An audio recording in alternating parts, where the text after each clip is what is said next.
Good afternoon, everyone. It's good to see everyone here, and welcome to the City Council work session of March 11th. Ms. McKay, would you call the roll, please? Mr. Rogers? Here. Ms. Ramsey? Here. Mayor Pons? Here. Vice Mayor Dent? Here. Ms. Kernchier? Here. Okay. Takes us to items for City Council meeting on March 14th. Mr. Trivet, do you have a preview for us?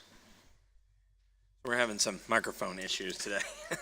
The first item so we have a whole host of public hearings. The first public hearing has to do with rezoning requests for 180 Strawberry Plains Road from RS2 to RM2. The second and the next two have to do with a rezoning for two parcels at High Street to allow additional residential. And then we have a request to approve the updated design review guidelines for the ARB, followed by two requests related to approving a music conservatory on, I think that's on Boundary Street. And then the next item is to approve a retail use for Armistead Inn's first floor. And then the last public hearing has to do with vacating a right-of-way in an alley on Pocahontas Street. Under unfinished business, we will hear a report from the police chief concerning the recently completed public info session on the police station project, and then move into new business where we will consider a contract with Fusus related to real-time crime for the police department. And then we will have a budget amendment, and the primary reason for that is to accommodate the laundromat change that we discussed as a WRHA a month or so back. And then consider a contract to allow the utility master plan to proceed for Public Works Department.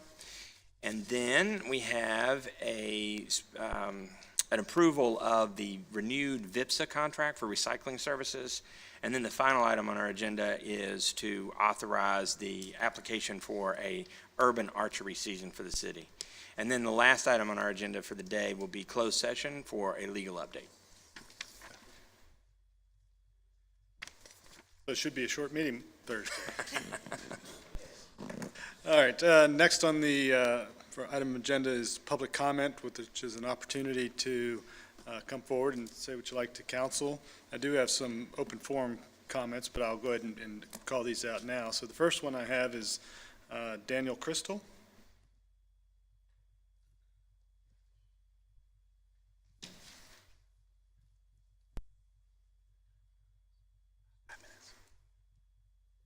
Welcome, sir. If you just state your name and address for the record, please. My name is Daniel Crystal. I live at 2820 Linden Lane, and I work at William & Mary.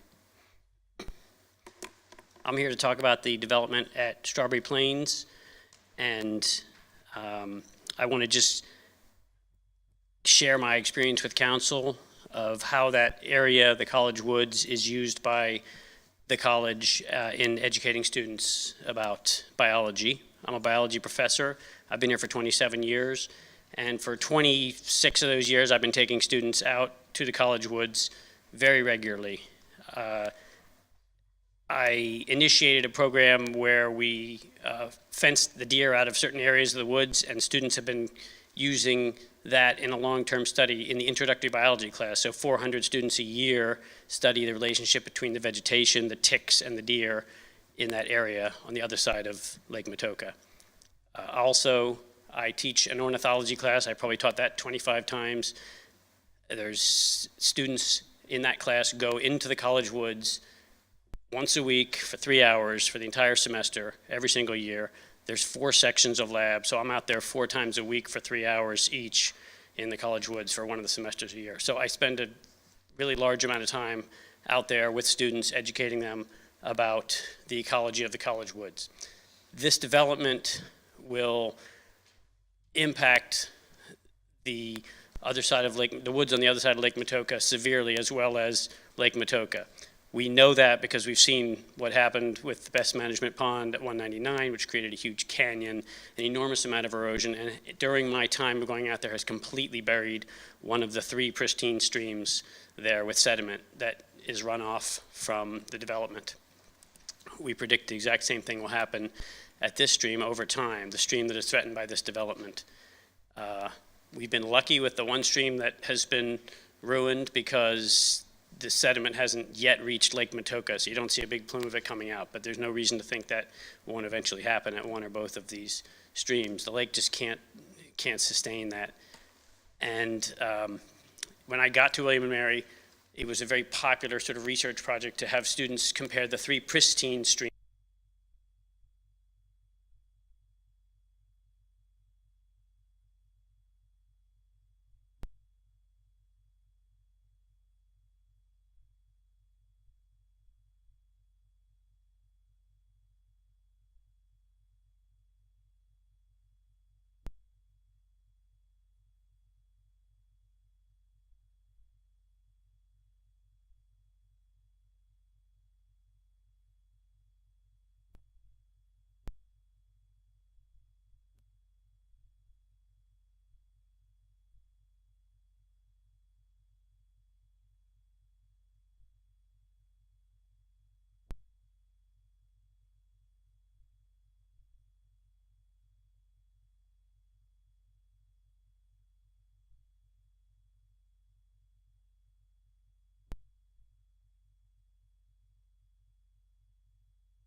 future and educate, hundreds of students per semester out there, giving them firsthand, really their first ecology experiences are out there.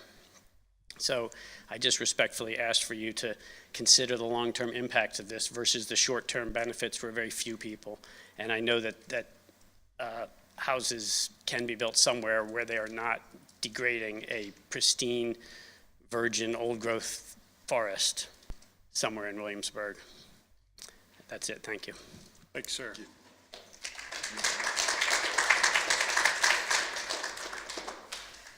We've got a number of speakers on this, and so if I could just ask you to hold your applause, we think we'd appreciate that. Next one is Ms. Densland. Welcome. Yeah, good afternoon. My name is Lynn Ann Stensland. I am the business manager for my husband's dental practice, which is located at 195 Strawberry Plains, which is directly adjacent to the proposed development. I apologize, I'm coming off of an illness, so my voice is sort of hit or miss. The proposed Landmark Village is the largest development effort along Strawberry Plains in recent memory. Our primary concerns involve traffic, student safety, and the lack of consideration for neighboring businesses. So first, I'd like to discuss the traffic problem and student safety. Anyone who drives on this road during school hours knows how backed up it can be. Sometimes the traffic extends from Ironbound all the way to John Tyler, and this traffic backup makes it difficult for people to access our business as well as other businesses along Strawberry Plains.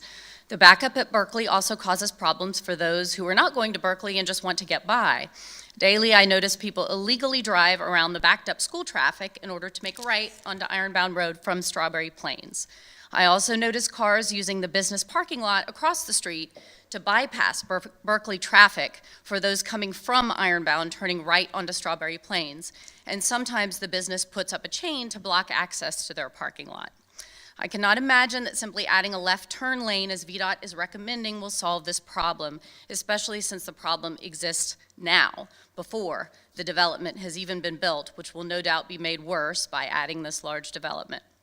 We have experienced and have heard reports from neighboring businesses and residents about the near misses, the cars that narrowly miss hitting a student walking across the road on their way to school, keeping in mind that these are middle school students and sometimes are not always the most attentive. Some parents, frustrated with the inability to drop off their kids in a timely manner, have also dropped their kids off in the business parking lot across the street and have their kids walk to school as they dodge traffic. I have since heard that Mr. Kale has plans for addressing some of the traffic concerns during the development, but these issues should be fixed before any consideration to adding even more traffic to this area. Next, I'd like to discuss the lack of consideration for neighboring businesses. I am disappointed that the developer did not discuss this with us or ask for our input prior to the Planning Commission hearing. After visiting dozens of nearby businesses and Strawberry Plains residents leading up to the Planning Commission hearing, I learned that only a few had even heard of this proposed development, and none realized what a big impact it would be on this road.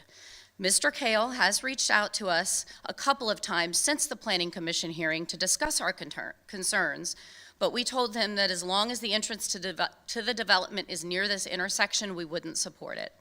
His original plan included 2 entrances to the development, one right in front of our office and the other one cutting through the Strawberry Plains neighborhood.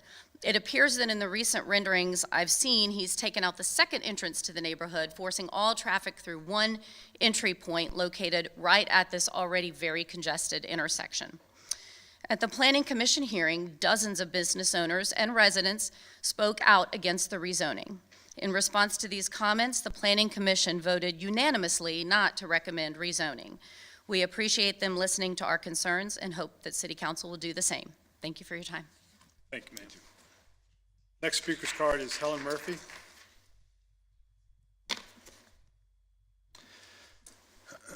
Welcome, Ms. Murphy. Hi, everyone. Helen Murphy, 121 Berkeley Lane. I'm a resident of the city, a parent of a Berkeley Bulldog, and a parent of a Matthew Whaley Patriot, and a biology professor at William & Mary. I'm here today to express my opposition to the rezoning of 180 Strawberry Plains, which would allow the development of 112 now condos and at least double that amount of parking spaces in the woods right behind Berkeley Middle School. I stand in solidarity with my fellow residents, the nearby business owners, and the middle school parents who have all expressed opposition to and concern about this rezoning.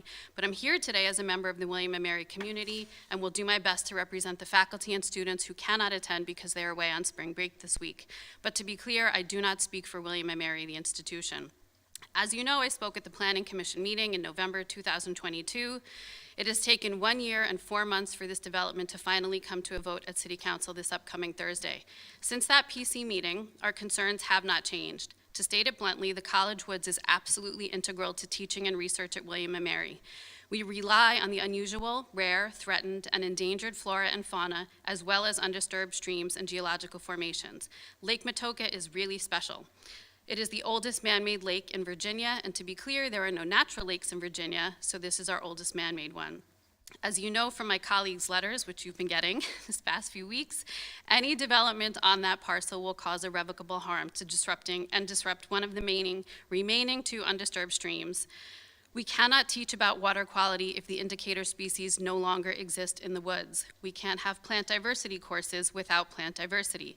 The 13 acres you are considering rezoning are not only contiguous with the College Woods, but they feed into the most diverse area that we have remaining. To summarize what has happened in the past year and 4 months since I spoke at the meeting, my colleagues and I wrote a report on the College Woods that I emailed to all of you. We found that over 1,000 student seats are offered every year in classes that use the woods. We highlighted some of the current research projects. My colleagues and I had the opportunity to take those of you who responded to the email on a tour of the woods to show you our areas of concern. The invitation remains open to those of you who did not respond. We learned that there's an African-American cemetery that's part of the parcel that will be sold to the developer, and the current proposal has no information on how it will be maintained and made available to the families whose ancestors are laid to rest there. Originally, at the PC meeting, we submitted a letter signed by over 70 faculty. Since then, over 1,000 students have signed and sent a petition to President Rowe, and over 700 students have signed and sent you a petition voicing opposition to the proposal. At the PC meeting, we noted that one of the original 3 streams that fed the College Woods was destroyed, along with a very biodiverse habitat. We pointed out the unmitigated environmental disaster that is the Williamsburg Grand Canyon, and noted that the retention pond that caused it actually did meet regulations. Since then, VDOT has begun a remediation project. To be clear, they are not restoring the stream, which remains buried in sediment. They're stabilizing the area and protecting the road. The cost to Virginia taxpayers is $2.25 million. We've also looked at the city's capital improvement projects and found that federal, state, and city tax dollars, as well as money from private citizens, is being used to clean up erosion and damage from development all over the city to the tune of $400,000 to $700,000 per project. The land around here is prone to this kind of erosion. So you can think of Port Anne, Walnut Hills, Capitol Landing Road, Route 143 Embankment. And I reiterate that most of these issues occurred in areas where the developers built their water managed systems to comply with regulations. There's no reason to think that this proposed development would be any different, but in our case, there wouldn't be enough money to fix it. We can't bring back the diversity that is lost, as the Grand Canyon shows. Finally, my colleagues and I have had the chance to meet with the developer and his engineers multiple times to express our concerns. To his great credit, he has listened to us. He has researched alternate means of water management and tried to change his plans to minimize their effect on the environment. We very much appreciate his concern and his willingness to listen. However, there is simply no possible mitigation that can prevent the kind of damage we fear. As we noted in our report to you, and I quote, "Our concerns are not just about the outflow of the stormwater retention pond and the erosion it would cause. We are concerned about the groundwater, nearby streams, aquatic and terrestrial habitat, and the water quality of Lake Matoka. A larger stormwater retention pond with a smaller outflow point does not alleviate these concerns. So as you take these 3 remaining days to decide how you will vote, I want to thank you for communicating with us, engaging with us, and listening. I encourage you to follow the advice of your Planning Commission." Thank you. Thank you. Next speaker's card is Kira Shahoni.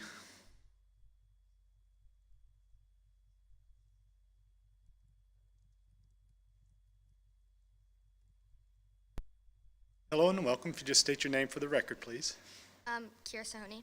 Thank you. Dear City Council, I'm a student at Berkeley Middle School and I'm very opposed to having the land behind my school being rezoned. There's already a huge amount of traffic in that area, and crowding that area even more would be a concern for safety of students.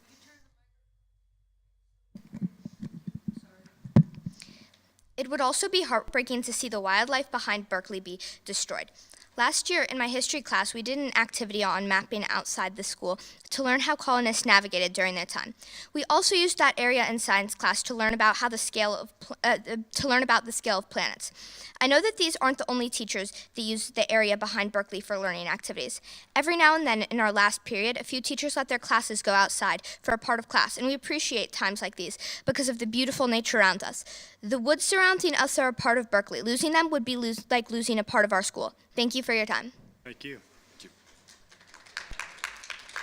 The speaker's card I have is Thomas Vanderveen.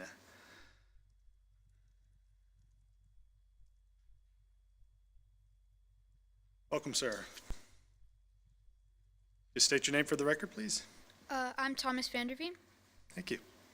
Welcome. Dear City Council members, my name is Thomas Vanderveen, and I am also a student at Berkeley Middle School. I very much oppose the rezoning of the land behind my school. I know that a number of kids bike and walk to school, and that would become infinitely more dangerous if the development was made and the traffic increased. Additionally, the cross-country running club practices in the woods. As a runner, I know how lucky we are to have such a nice area to practice right next to our school. Also, we eat lunch outside. Kids run around and have fun, and because we don't have recess, that's our time to be the kids that we are. We don't want that taken away from us. The PE teachers take us on nice walks for fresh air, and the teachers use that area as a place of outside learning. Every member of our school would be crushed to have the woods turned into high-density housing. Thank you for your consideration. Thank you, sir. Thank you. Next speaker's card I have is Rohan Lockwood. Rowan, excuse me. Hi, everyone. My name is Rowan Lockwood, and I am at 141 Indian Springs Road. I am a citizen of the city. I am also a geology professor at William & Mary, as well as a mother of a proud Lafayette ram. My colleagues have done a phenomenal job speaking to a number of our different concerns. I share all of their concerns regarding the proposed development at Strawberry Plains and more. What I would like to point out is twofold. One, I wonder if anyone in this room knows Jerry Johnson, our recent Gerald H. Johnson, who has recently passed away, a paleontologist at William & Mary. He was known throughout the city for giving away Chesapeakton Jeffersonius and educating people on the fossils in our area. One of the first sites that he took students to in the college woods is right in this Strawberry Plains block of land. It's right behind Berkeley Middle School. There are fossils that are dating back to 4 to 6 million years back there. They are actually some of the first fossils that were ever discovered by Europeans who came to as colonialists to Virginia. They are among some of the first fossils that were ever published in the New World, and they are indeed part of that development plan.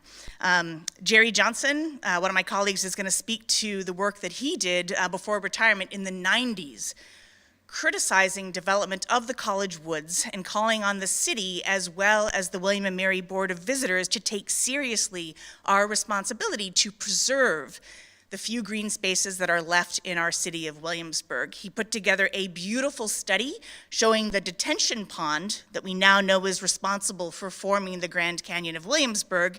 He was able to show in the mid-90s that it wasn't going to work, and that the construction of 199 was going to have an incredibly deleterious effect on the college woods. I hate to say it, but 30-some years later, Jerry Johnson was completely right. The other point I want to make has to do with school groups using this area. It is not simply college groups, nor is it Berkeley Bulldogs that use this parcel of land. I personally took my daughter's Matthew Whaley classes out for several walks in this area, as well as Girl Scout troops. There are many community groups that rely on these green spaces. In fact, there are many people in this room, I suspect, that moved to Williamsburg in part because it is a green city. We have amazing green spaces. We seem to be losing them very, very quickly, and they're used by all parts of our citizenry. So I would beg the City Council to listen to our pleas and to avoid, or to support the Planning Commission's decision to avoid this development in the Strawberry Plains area. Thank you. Thank you. Speaker's card I have is Jenny Kelly.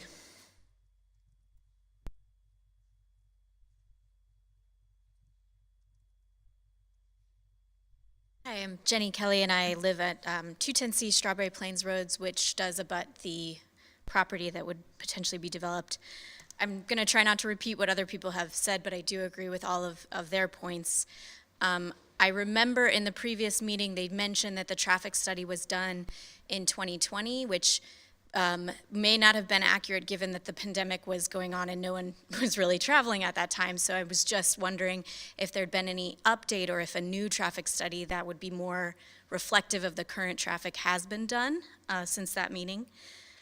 The other question kind of relates to all the environmental questions. Has there been an impact study by a third party that would tell us monetarily what are the carbon capture costs that we've lost by cutting down all the trees? What are the species lost and how would that impact?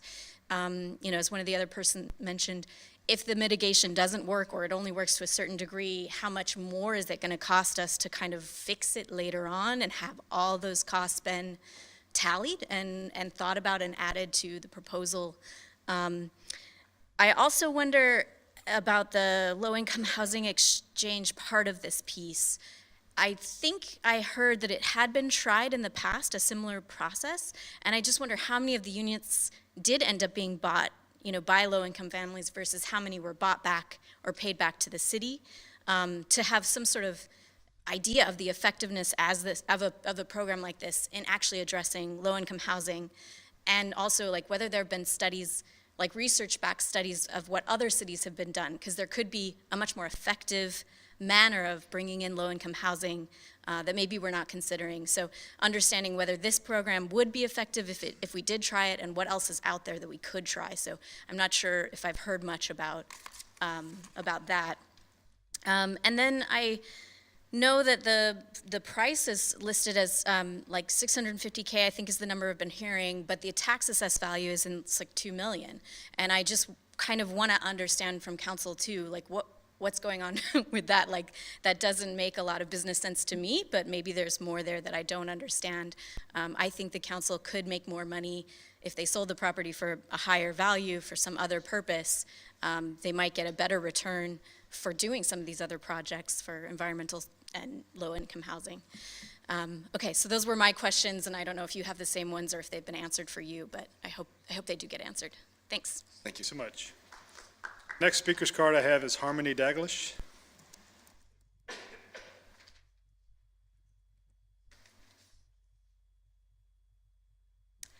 Hello, my name is Harmony Dalglish. I live at 214 Matoka Court. So I'm a resident of the city, and my property actually borders the College Woods on two sides. So I am deeply opposed to the proposed development. I echo and support what all of my colleagues from William & Mary have said. I also am a biology professor at William & Mary. I use the College Woods for my own personal research, for directing student projects, and then also for teaching, in my 12 years at the college, I've brought dozens and dozens of students to the college woods. I also have a daughter at Berkeley, so she walks through the college woods many days to get to school.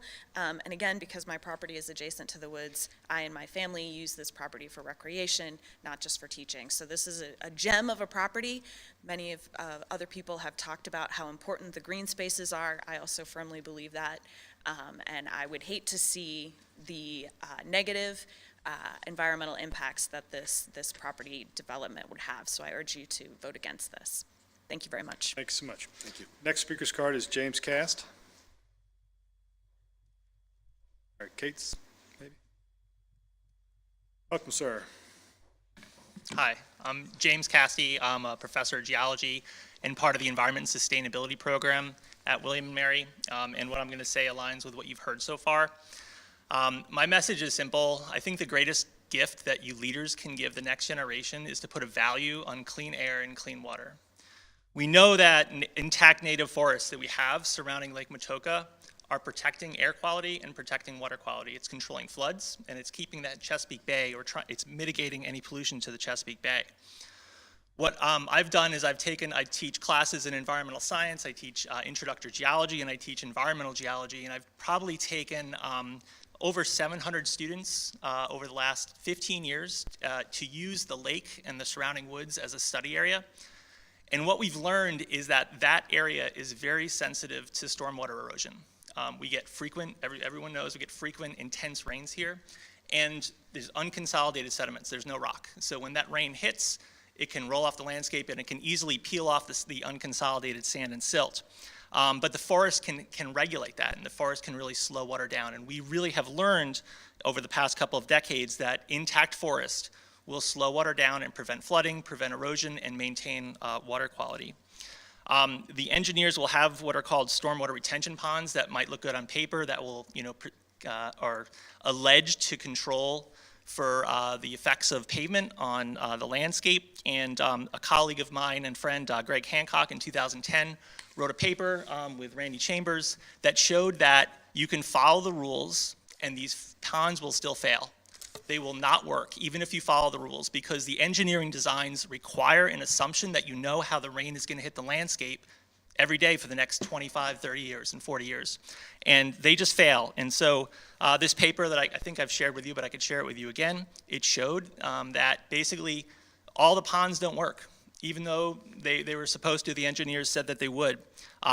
When it rains, it basically rolls off the landscape, and it can really tear into the ground and cause these gullies that we've seen at Strawberry Creek. And there's a bit of deja vu here. So Rowan brought up Jerry Johnson, and in 1997, he wrote a letter to the president of the college. I actually brought it. And he basically said that the development along 199 is going to cause a catastrophe for the forest there and for the lake. And here we are decades later, and he was right.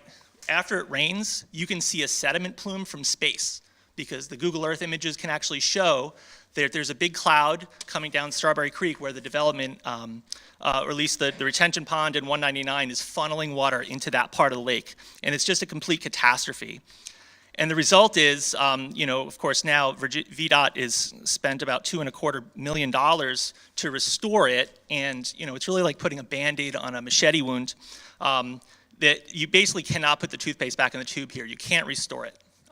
They have basically cut down 250 or so perfectly good trees to try to fix the stream, and it's just taxpayers paying for this Band-Aid, and it's just not going to work. So my general thought is that, do we want to become, if you go further east on the peninsula, you go into Newport News and Hampton and Norfolk, you just see more and more pavement. And the effect is that there's some places where you can't drive after it rains in Newport News and in Hampton because they haven't preserved native forest. And I don't want Williamsburg to turn into that. And by the way, they still have a housing crisis in Newport News, and they've kind of like mowed all the forest down. So my general message is that please don't develop this area. Once you develop it, you can't put it back. It's a permanent scar on the landscape. Thank you. Thank you. Speaker's card is Catherine Demicky.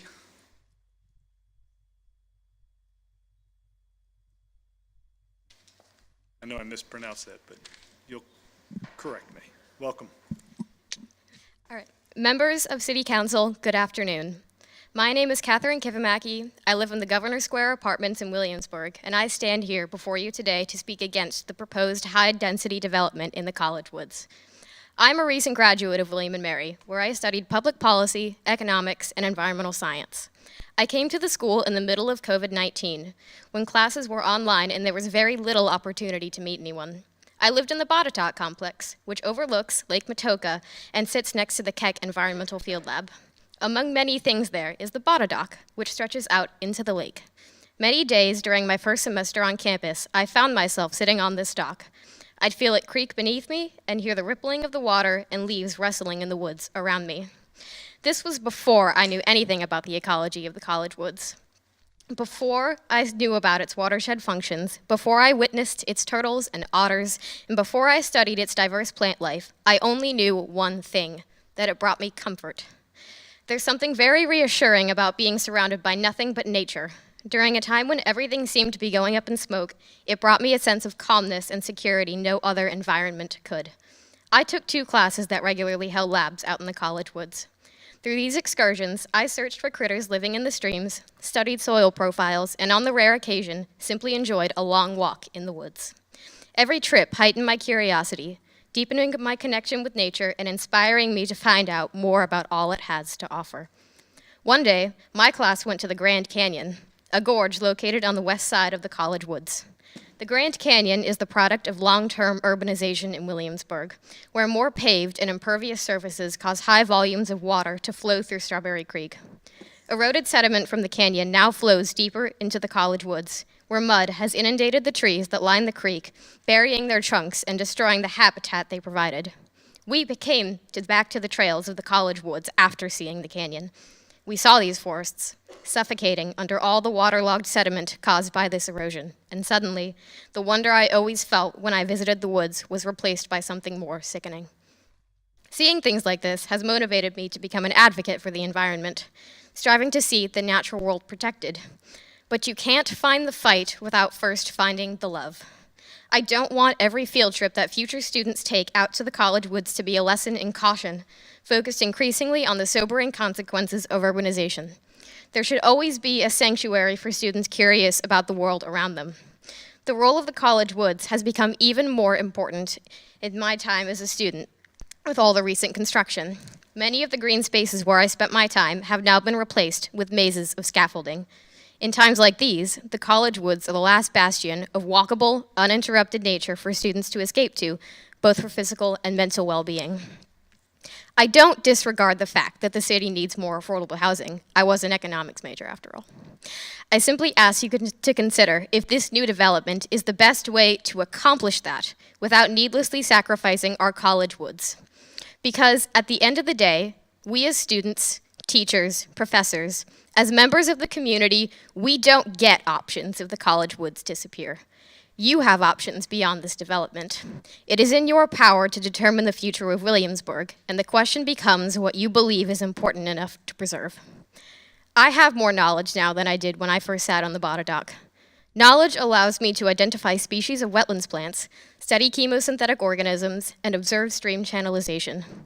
But knowledge doesn't change the comfort that the College Woods brings me when I sit on the dock, immersing myself in the nature that it provides. We shouldn't have to care about the environment because it's in danger.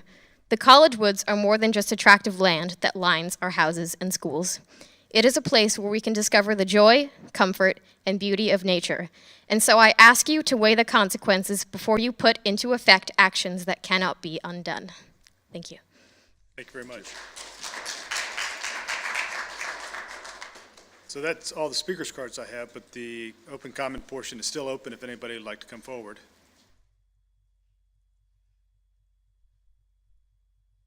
Welcome, Ms. Fairbanks. If you just state your name for the record, please, and address. Sabrina Fairbanks, 119 Berkeley Lane in Walnut Hills.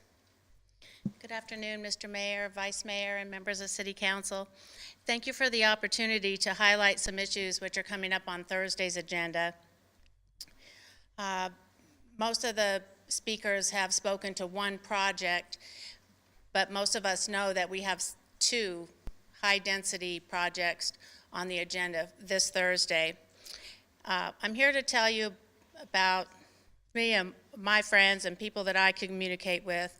And at this point in time, citizens are worried about the direction our city is headed. I'm going to humbly admit that during previous council meetings, I suggested that council was not in sync with citizens citizens desire to preserve our small town charm. I come today to say that I've changed my mind.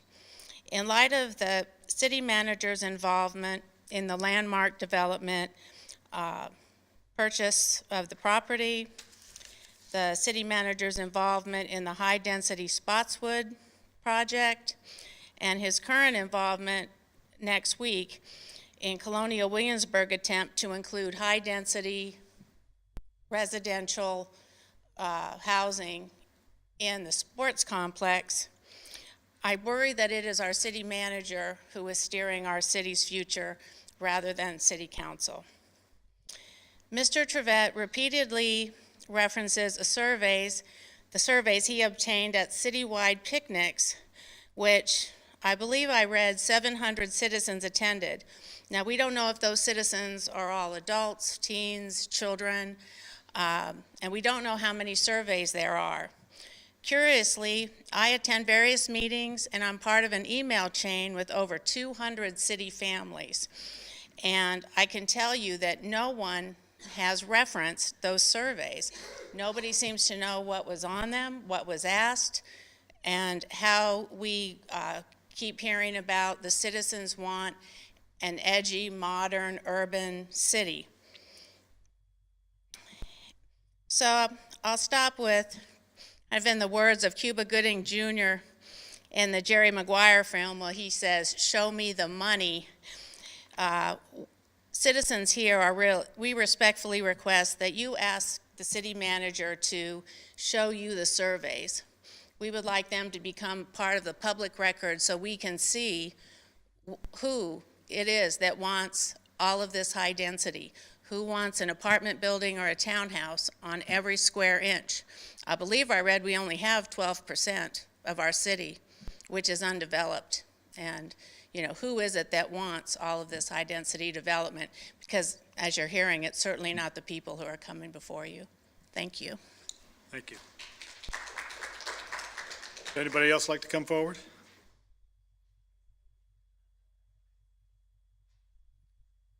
Welcome, Ms. Kaiser. Ruth Kaiser, I live at 609 Richmond Road. Hello. This is why you earn the big bucks, right, Mr. Trevette? Somebody's got to take the heat.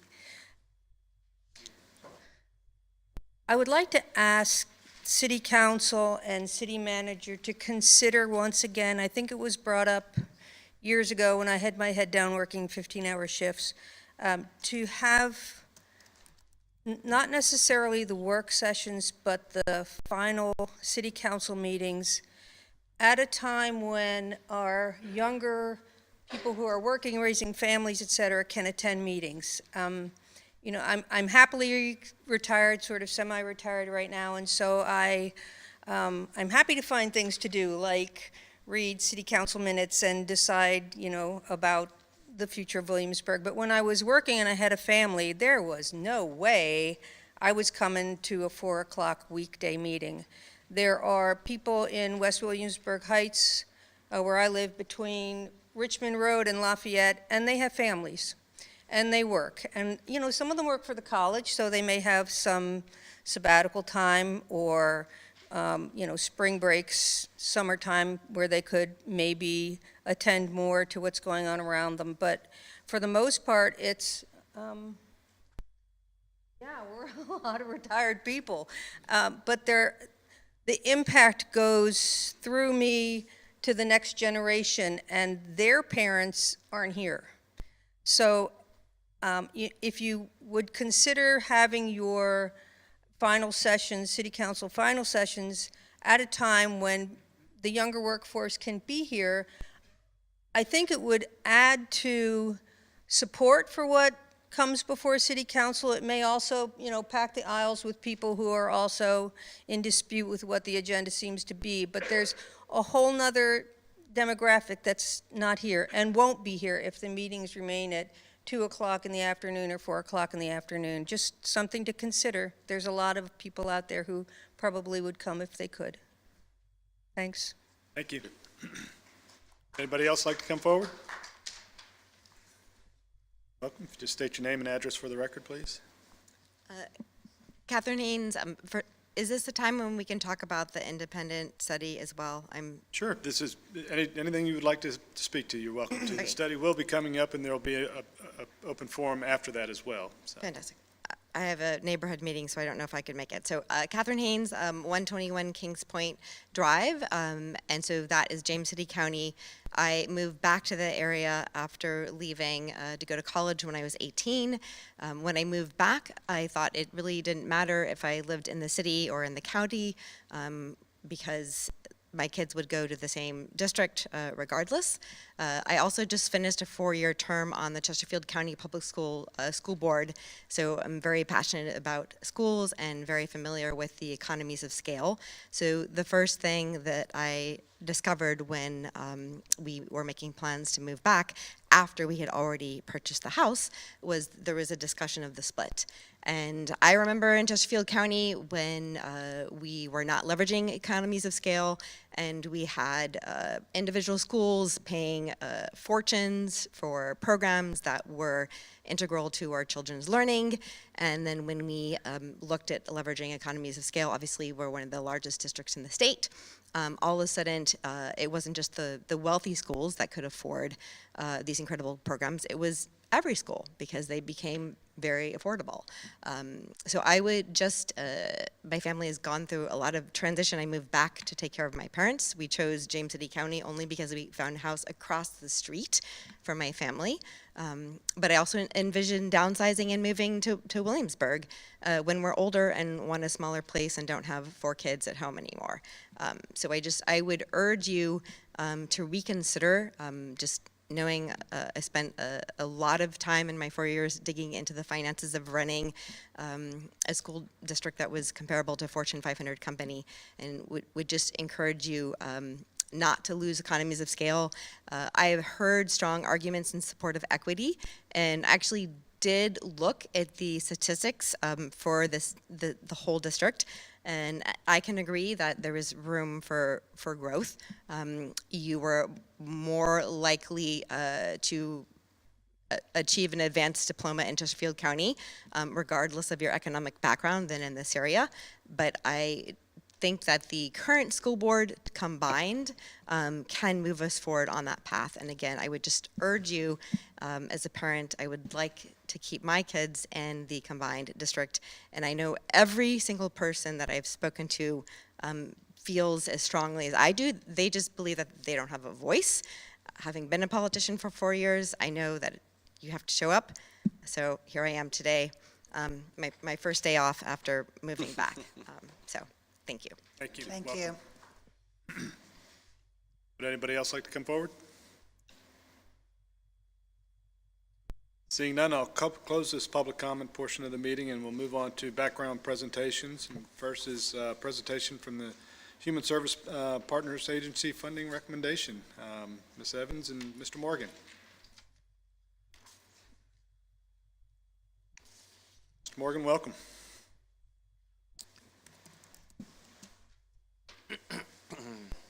Thank you. Good afternoon, Mayor Pons and members of City Council. My name is John Morgan. I serve as the chair for the Williamsburg Social Services Advisory Board. The other members of the board include Susan Karen, Mike Sidlowski, and our newest members, Desiree Lawson and Matthew Swenson. I'm here on behalf of the board to present to you our recommendations for grant funding. As you are aware, the Social Services Advisory Board has accepted the task of reviewing the Human Service Partner Agency grant applications on a yearly basis. The board members thoroughly review each application and then meet to decide on recommended funding. As in previous years, the board takes several things into consideration when reviewing the applications and making recommendations to council. The 5 questions that we consider are: does the agency provide both necessary and direct services to city residents? Are the services non-duplicative and cost-effective to city residents? Are the services provided by the agency accessible and affordable? Does the agency work closely with the city's staff and other agencies so as not to cause duplication of services? And finally, is the amount of funding that the city provides proportionate to the amount of neighboring localities provide relative to the percentage of residents served by the city and those other localities? Over the past few years, the board members have also dedicated time throughout the year to learn more about the funded agencies. Board members have toured agencies like the House of Mercy and Hospice House, or asked other agencies to come and present at our board meetings, like Colonial Casa and the Community Action Agency within the past few months. Learning more about the agencies allows our members to make fully informed recommendations, as well as advocate for and support those nonprofit agencies. We've included a one-page chart on your packet outlining the specific agency requests and recommendations. For fiscal year 2025, all the agencies reapplied for funding, and there were no new applications. Also, part of the request includes the Peninsula Commission on Homelessness, which is a joint exercise of power of 6 jurisdictions. The agreement remains at $2,759 per contract year, with Newport News serving as the fiscal agent. In the current fiscal year, 2024, the city is currently funding 16 partner agencies, totaling a little over $507,000, with the majority of the funding supporting Old Town Medical and Dental Center and Colonial Behavioral Health. This year, some of the agencies requested increases. We look closely at the agency budgets and the number of city residents served by the programs to ensure the funding was reaching the most city residents. Taking consideration the limits to the city's budget, it is not possible to fully fund all the agencies at their request. In summary, the Social Services Advisory Board has taken a considerable amount of time to review the partner agencies' requests.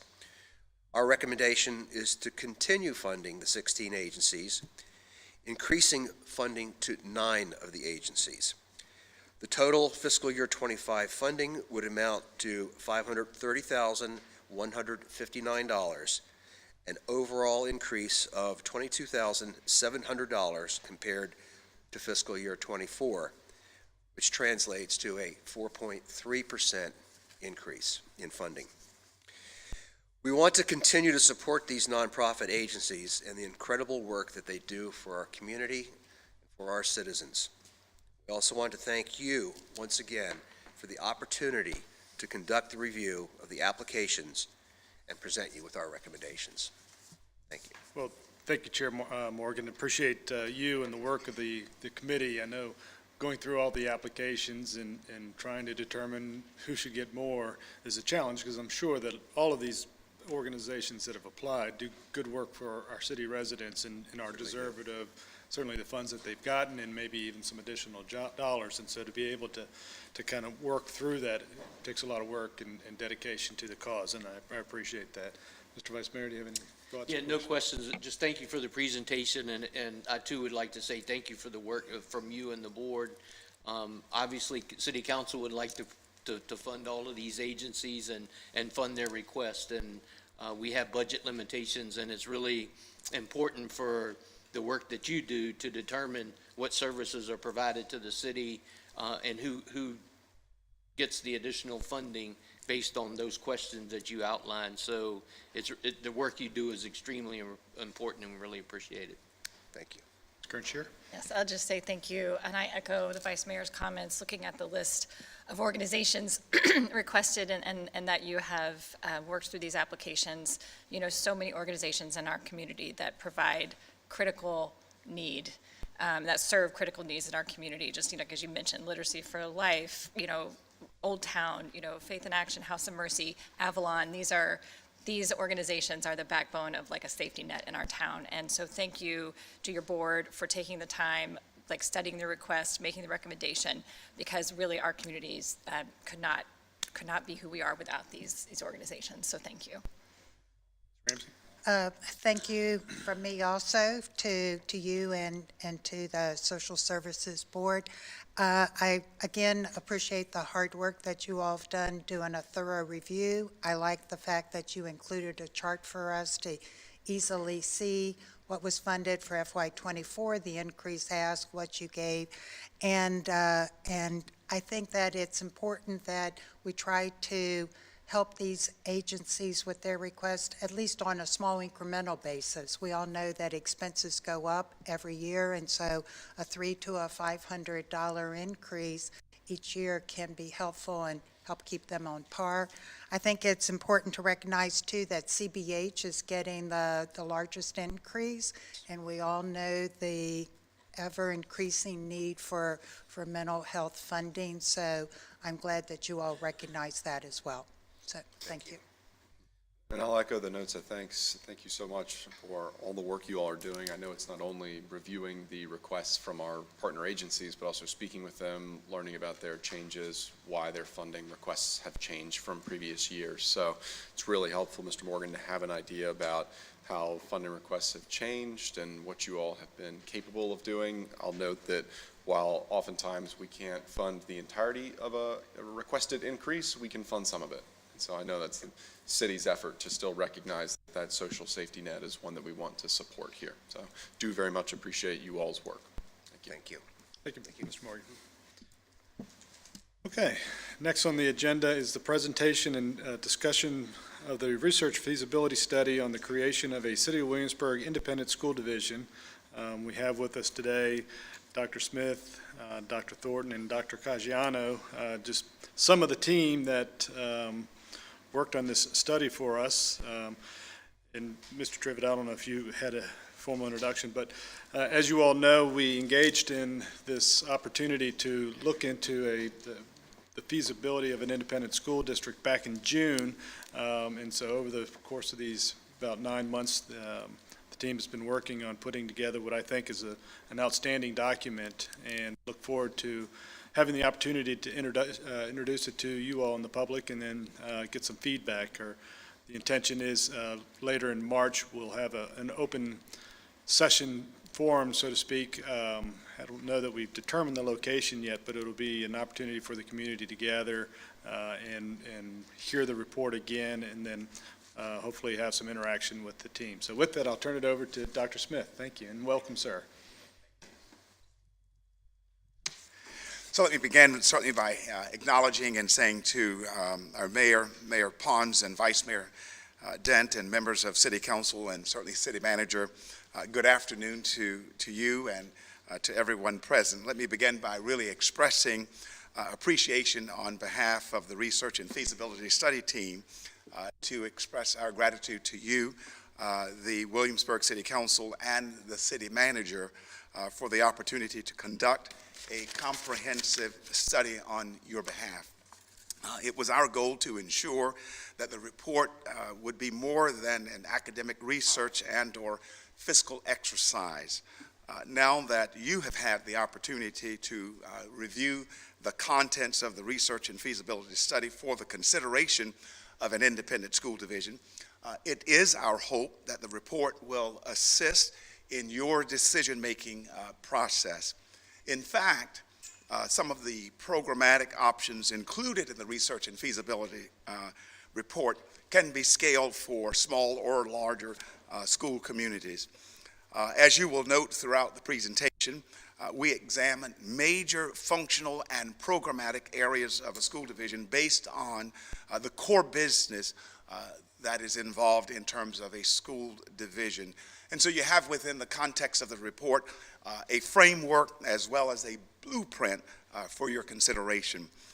While we will not review all of the content of the entire almost 400-page research and feasibility study report, because we would probably keep everyone here for an extended period of time, we will highlight each area of the report for certain key considerations, and we will take a deeper dive into some of those specific considerations this afternoon. So let's begin really with today's presentation. And joining me today, as you've already indicated, Mayor, we're delighted to have Dr. John Caggiano, as well as Dr. Michael Thornton, who will serve as members of the research presentation this afternoon as well.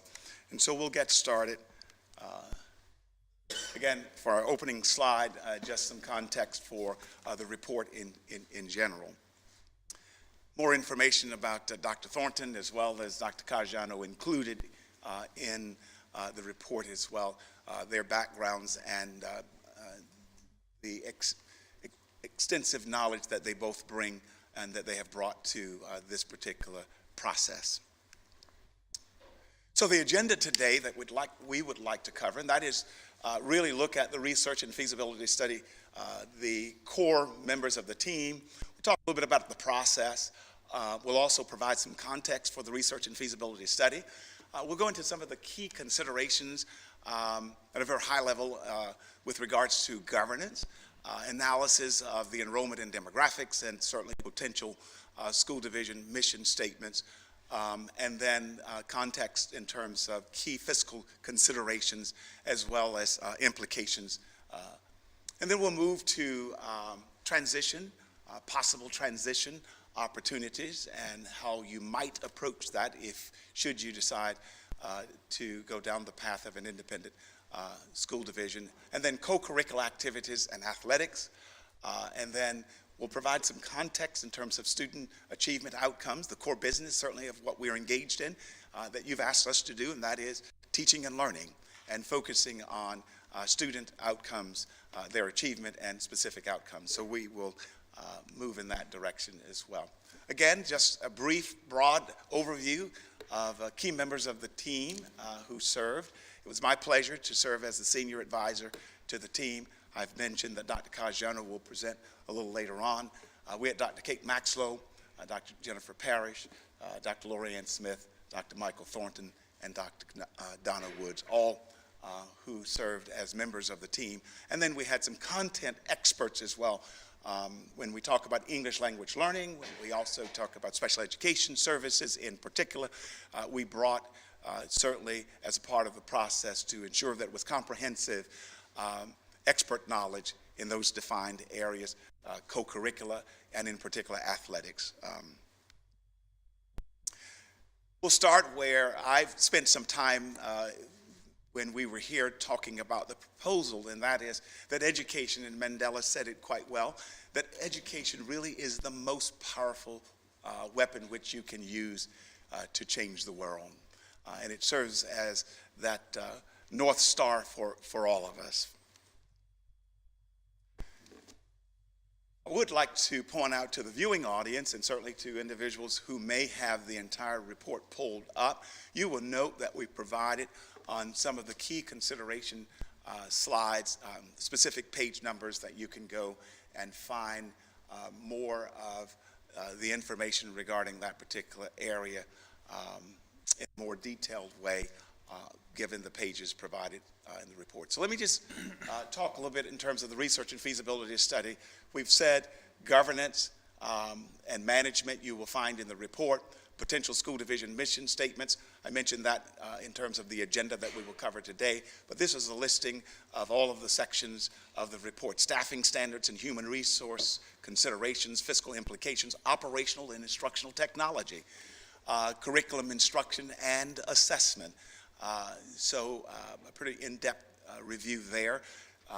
student displacement and also transition planning we mentioned as a part of the agenda that we will cover today. Special education services, a section there, gifted education services, co-curricular activities and athletics, innovative partnership opportunities, and then again, we had mentioned in terms of the enrollment, demographics, and academic outcomes. To provide context for the discussion, the charge for us, the scope of work as the city, as you outlined, and certainly through the city manager's office, the office of the city manager, was to move toward the city's initiative to explore really innovative K-12 education models to improve the pathways to higher education and certificate programs. Just to give a footnote here, it is not a recommendation as to whether or not a separation should occur, but to provide you with the framework and context should you make that decision to ensure that you would have sufficient information as a springboard to guide your decision making in that regard. So when we think of the area of governance in particular, I want to provide some notation here that governance in terms of the structure, it's really determined by the Code of Virginia, and that's important to note. And of course, the school board selection process. You have your city charter, so we had an opportunity to review the city charter, to peel the layers back relative to the city charter, and then also to examine the Code of Virginia. And so within pages 59 to 69, you will see an extensive review of the powers and duties of the school board, selection of superintendent, organizational structure, and then implementation considerations. And one of the things as a footnote, we made the observation as a part of this report that certainly working with, if you decide to explore any further a separation or the consideration thereof, that certainly a conversation and working with the Virginia Department of Education in that regard. Let's look at the analysis of enrollment and the demographics, okay? The city is quite diverse, and as I've said to the mayor and members of city council, and certainly to the city manager, the richness of diversity exists in Williamsburg. And so we have given context for that. The diversity not only contributes to a vibrant and inclusive community, but it also gives us, it sets forth an opportunity to examine and to determine what tailored support and equity as a part of the planning process, and to keep that in the forefront. Also, when we examine and we begin to look at the demographics, we'll peel the layers back, highlight for the viewing audience, and certainly for you as City Council, and you've had the opportunity to review the report and peel the layers back and so forth, and you know the data as it relates to English language learners in Williamsburg, 17%. Rate of 17% in Williamsburg underscores for all of us the presence of diversity when we think of language development and the importance of that. And then highlighting also the importance in this particular area of tailored language support to ensure that there's a comprehensive educational program that would be inclusive as well. And so to build from those places of strength. And then the importance of special education and the programs around special education. The Williamsburg special education population, based upon information that we received, and we used the information directly from the state report provided by the school division, the population's at 21%, which exceeds the state average of 14%. So it highlights the need to implement, to ensure that there's implementation should you go down this path in terms of a robust and inclusive special education services and programs for young people. So let's look at the number and percentage of students in James City County and Williamsburg combined. And so when we look at James City County, the number of students, without me having to point out the number in terms of 10,639 and the percent of students overall with the jointly operated school division. And then Williamsburg, the number of young learners and then the total. And then when we look at the grade level distribution based upon the enrollment, and this, again, is data collected from the fall 2023 student record collection. We got a chance to see the breakdown in terms of the student population, the learners, young learners, in terms of James City County, Williamsburg, and then when we look and examine pre-K, the total number of students, kindergarten, first, second, third, fourth, and fifth. So again, the number of students in grades pre-K through 5 for James City County, Williamsburg, and also combined.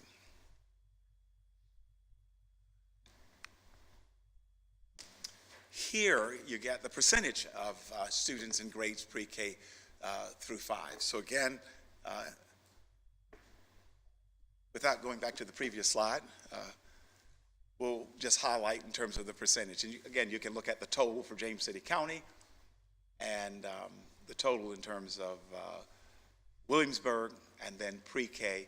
And so you see the percentages in terms of pre-K through 5th grade. And then the number in percentage of students in grades 6 through 8 as well. For James City County, of the total population in terms of the young learners for James City County, the number who are in grades 6 through 8, 2,480, and then you see 31% in 6th grade, 35% in 7th grade, 33% in 8th grade. And the same when you look at Williamsburg, 234 students in the grades 6 through 8, and then that's 29% who are in 6th grade, 40% who are in 7th, and 31% in 8th grade. And then you see the combined. Likewise, when we look at the 9 through 12, and the number and the percentage of students in grades 9 through 12. So, again, in 9 through 12, you take the population of students who are enrolled, the total number, and then we examine for James City County how many are in grades 9 through 12, and then 9, 10, 11, and 12, the breakdown. And then likewise for Williamsburg, the city, 350 students, and then 29% in 9th grade, and then 28, and so forth, all the way through 12th grade. And this is the racial and ethnic counts and percentages for James City County, Williamsburg, and combined as well.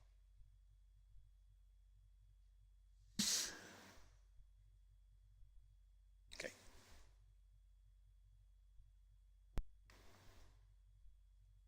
When we think of the number and percent of students considered economically disadvantaged for James City County and Williamsburg and combined,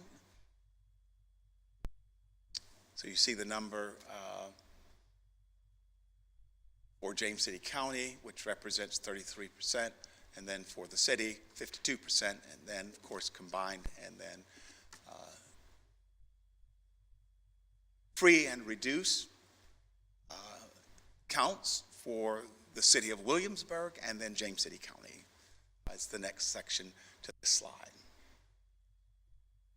And so why is all of this important? And you know, as members of City Council, the design of any educational system and the support services, and to determine targeted services of support and what an educational system might look like, to understand the demographics, then ultimately leads to the fact of any consideration in terms of services and the design of services and where those resources will be aligned as a part of any consideration in the future.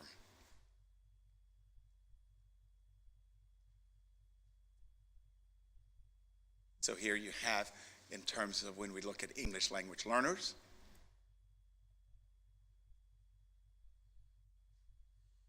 we provided the code in terms of whether students indicated in terms of identified as English learners and are actively receiving services, those young people who have opted or families to receive the services, and then students who have remained in that status for each of the 4 years following their successful exit from the EL services. So you got a chance to see this. Special education services in 504, again, receiving special education services based on the fall 2023 record collection. You'll see for James City County,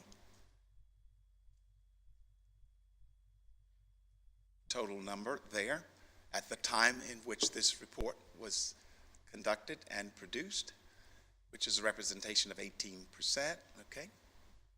And then for Williamsburg, 21%. And then you see the 504 as well. Gifted for James City County and Williamsburg. For students who have been identified for the services based upon the model of the jointly operated school division, you see 17% of James City County, and then for Williamsburg, 12%. And then military connected status, student counts and percentages for both county, certainly Williamsburg in particular.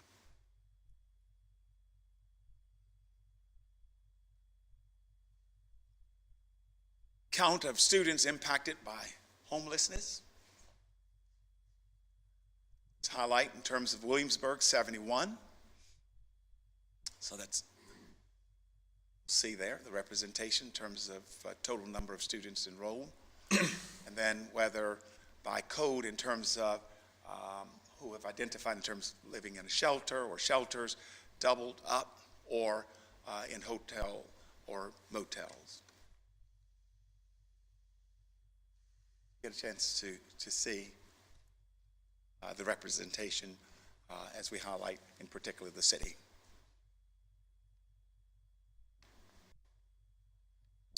A part of the design of the study and the charge in terms of the work that we had before us, the scope of work, was to really peel the layers back in terms of should the city or council make the decision one way or the other, but if you were to have an independently operated school division, what might be a mission statement?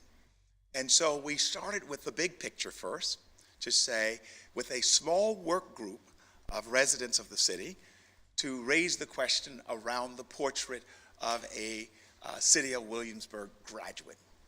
And what we heard in terms of themes that resonated, that then served as a foundation for potential mission statements or options. There were 6 themes that emerged. One was, portrait of a City of Williamsburg graduate is inspired. The second, or another, was that the graduate is civically responsible. Another theme was the graduate is connected.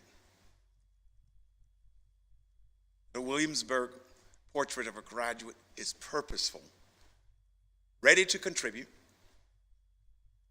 and future-facing. And so those were the themes that emerged. We spent a half day really providing context for it, a number of activities that the participants were involved in that led to these particular themes. Just to mention that we acknowledge within the report that any consideration down the road, certainly you would want to involve a broader sector of the community in any further discussion, but this is an excellent springboard that we were able to tap into. And then the potential mission statements that emerge. The 3 potential mission statements emerged from work and in terms of the focus group. And what was interesting, we identified industries within the city and the region and to say, if we're using that as the backdrop in preparing young people and thinking about the portrait, then let's talk about how that might lead into or serve as a springboard for moving into potential mission statements that you would consider.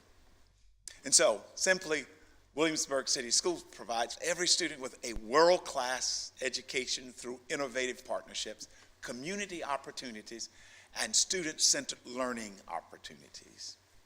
Another is that the schools are committed to providing every student with a rigorous and innovative experience through unique community-based opportunities that will prepare students with a well-rounded, world-class education. And then you see option 3. The division commits to a student-centered, community-driven, vested approach, fostering innovation partnerships that cultivate civic-minded leaders uniquely equipped to engage in an ever-evolving world. So again, context for the discussion, the portrait of a graduate as a springboard for potential mission statements.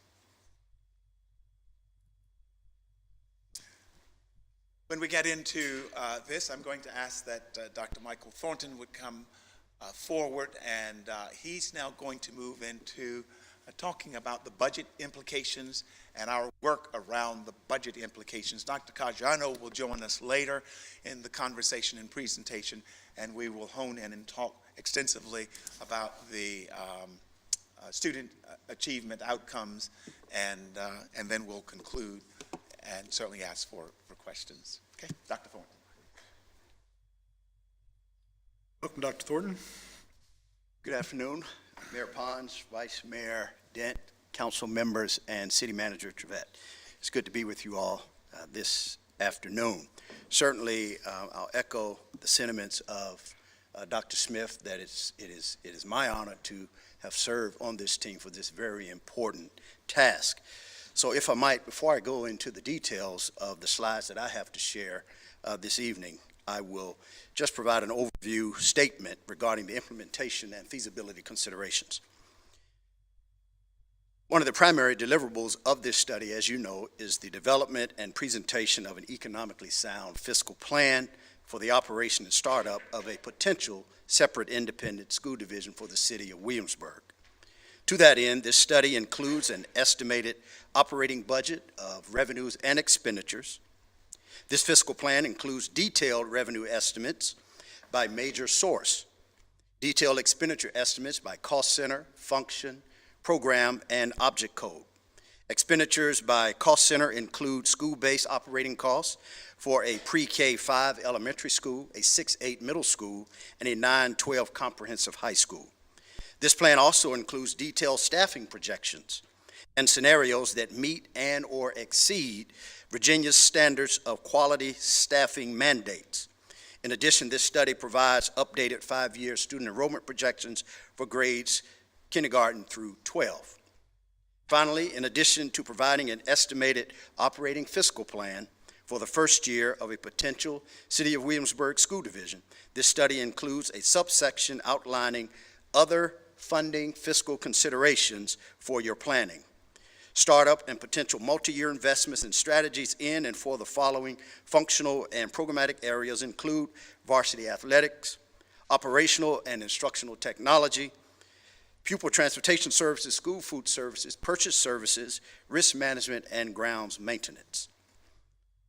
And again, for context, as Dr. Smith alluded to, we had a number of experts in content areas, and the fiscal plan scenario that we're sharing is the result of receiving that information from those individuals. So this fiscal plan was not developed as merely a mathematical exercise, but it's intended to translate into preliminary fiscal terms some of the focus areas as it relates to programs, special education, gifted education, English language learners, and so forth. So what I will share with you at this point are very high-level summary of the fiscal plan. Certainly, there are a number of underlying assumptions as it relates to staffing, school-based and non-school-based. We know that typically in a school division, the operating budget is comprised of approximately 80 to 85% expenditures for staffing. It is a labor-intensive program. So to that degree, our staffing standards will, in this scenario, meet and or exceed state requirements where applicable. In addition, class size, pupil-teacher ratios have been aligned with current jointly operated school division practices. So one of the ideas here is that we wanted to at least present to you and to your constituents that this plan is based on the current service level that they have grown accustomed to. Certainly it's not perfect, but we wanted to provide some context, not only for today, but for historical purposes.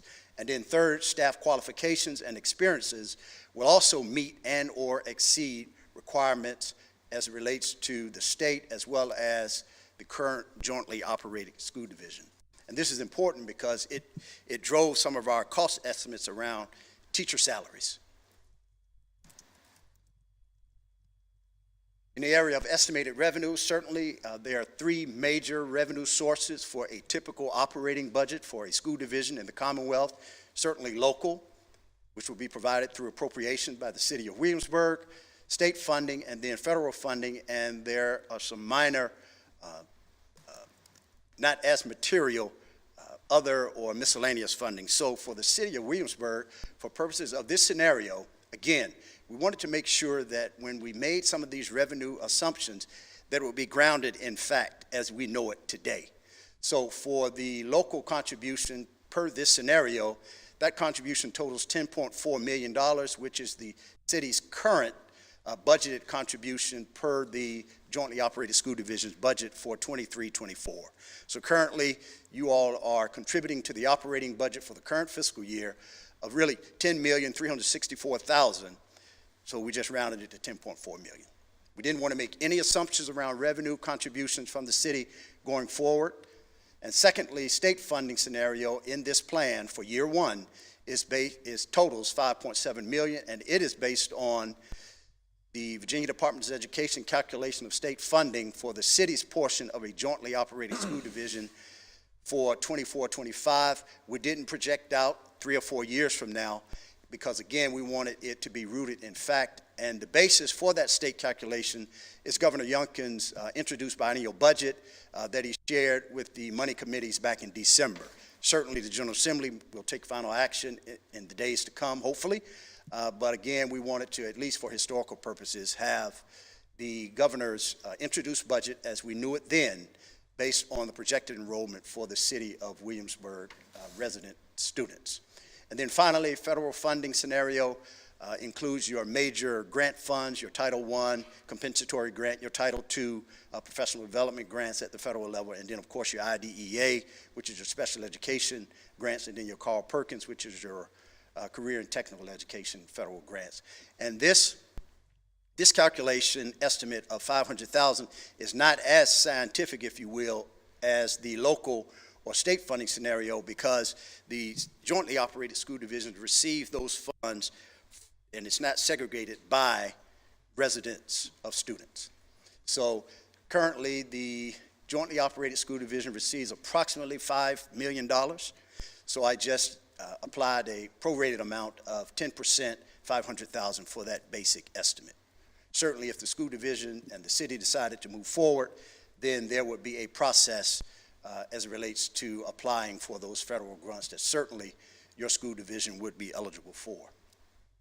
And finally, the other operating funds, revenues include $250,000. Again, this is just to provide context again that if you had capacity in a new school division and you would want to open it up to non-resident students, then based on a calculated $10,000 per student non-resident tuition, if you opened it up for 25 slots, as an example, it would generate approximately $250,000. And that is one of the scenarios that is included in the estimated revenue.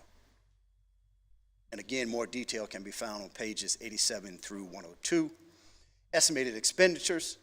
The estimated fiscal plan for year one should be considered a base budget focused primarily on personnel costs and non-capital operational costs, meaning that it does not include costs for school buses and some of the other technology fixed assets. Certainly, if you decide to go forward with your process for evaluating, then certainly you could refine those estimates based on, again, some information that is included in each of those sections in the larger report. Second, funding for the startup costs for equipment and other capital assets must be considered, as I just mentioned. And then salary costs included in this plan are driven by the current 23-24 salary schedules currently adopted by your jointly operated school division. Again, we didn't want to make any assumptions as to what your salary structure would be, but for historical purposes, you could go back and say, well, this plan includes an assumption that teacher salaries for budget planning purposes would be at the current master's 13 years of experience level, which is approximately $60,000 for a classroom teacher with a master's and 13 years of experience. The average teacher salary for the jointly operated is right around $65,000, but certainly that will be something that you will continue to monitor as inflation and other market conditions would dictate in the future. And finally, employee benefits include the following: standard FICA Medicare, Virginia Retirement System retirement and group life, and of course health insurance. And the percentage value of those employee benefits is about 45%.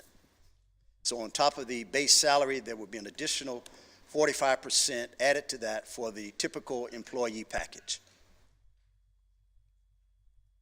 Other estimated expenditures included in this scenario would be other day-to-day operational costs, including your utilities, your insurances, particularly property casualty and workers' comp, purchase services for contract services, materials and supplies, and then estimated expenditures included would need to be adjusted based on salary market conditions, staffing levels, program initiatives, and other state and or federal mandates unknown at this time. And you'll see as we go through the summary of the budget that the estimated cost per pupil based on this year one scenario is $16,935. As I mentioned earlier, this plan includes a detailed revenue estimate by source, as well as expenditures by cost center function and program and object. And the current base budget plan is influenced by class size standards, again, basic curriculum and program offerings based on the interaction with my colleagues on the team in those programmatic areas, and then finally, based on just common sense practices. And again, one of the emerging themes in this plan is that the operational service levels are intended to be similar to those that are currently in place with your jointly operated school system. So this is a summary of projected revenues by scenario and source, as well as projected expenditures by state function category. So again, as I mentioned, your major revenue sources. I guess I shouldn't do that. Okay. Your major revenue sources, local, state, and federal and other total $16,476,287 compared to an estimated expenditure by function of $18.9 million for a difference or funding gap scenario of $2.4 million. Again, as we shared with the city manager, we could have, for lack of a better description, easily balanced the budget with a rosier assumption around revenue, but we did not want to do that. So this is just the initial funding gap scenario for your consideration. And then, as I mentioned, we also commissioned updated student enrollment projections for the city of Williamsburg only, based on the 5-year enrollment history, K through 12. And you can see that projected out, certainly enrollment projections are updated annually, but for 24-25, for example, it's projected that students within the city enrollment would increase by approximately 43 students. Again, that's to be updated annually. But you can see the moderate projected growth for the school division over the next 5 years.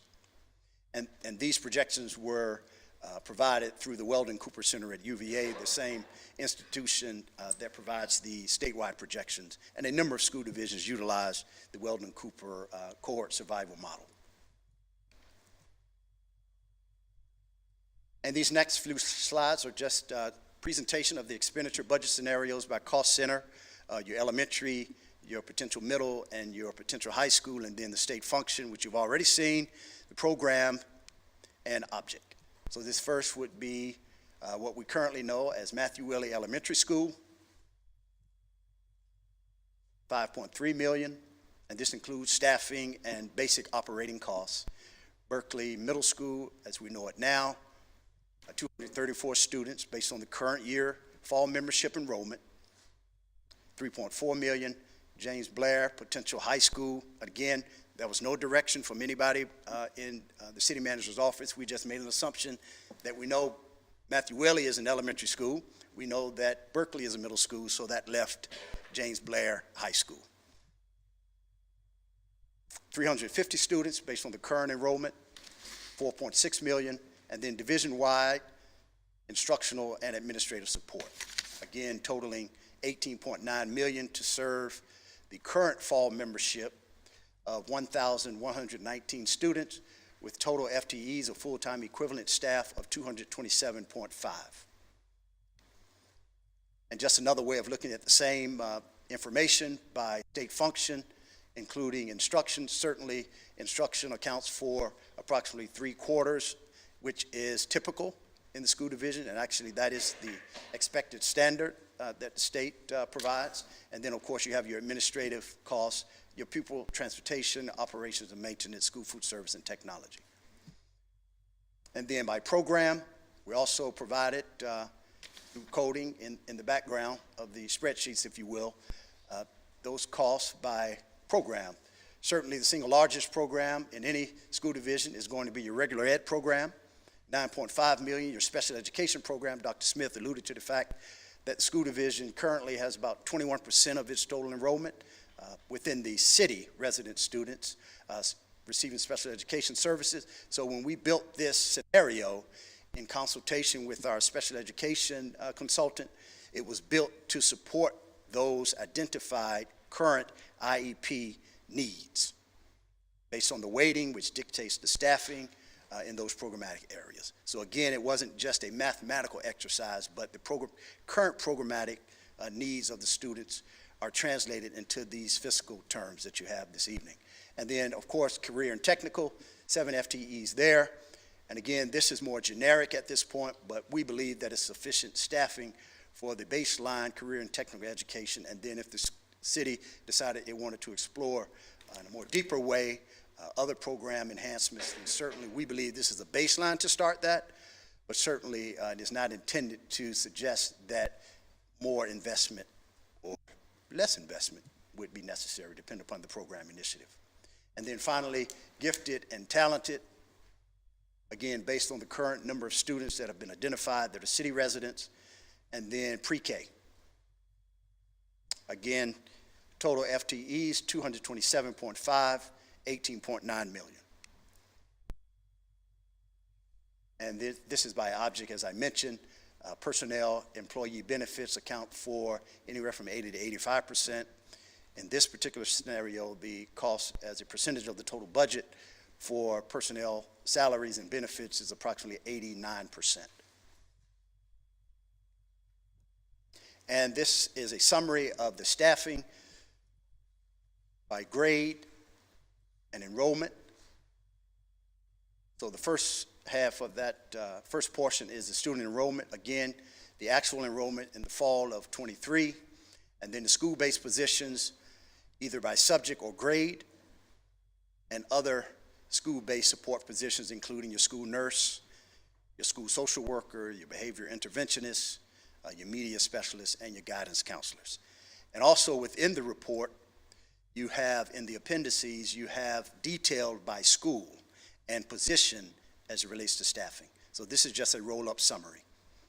And then more detail on the non-school-based staffing as well. Although the report and the scenario does not include, as I mentioned, costs for fixed assets like school buses. We do factor in how many bus drivers would be needed and how many bus aides would be needed based on kind of the location of the school division, the geographic location of the school division within the city, and the staff that would be needed to accommodate that on a two-tier start and end schedule for your potential 3 schools. Again, this includes, at the direction of the city manager, well, tell us what would make sense as it relates to central office staffing. Not to suggest that shared services could not also provide an opportunity for some efficiencies, but we wanted to provide the full scope of staffing that will be needed for a typical school division. And someone who served in a school division as large as 35,000 students, and then most recently in Surrey County, this would be based pretty similar to that smaller school division.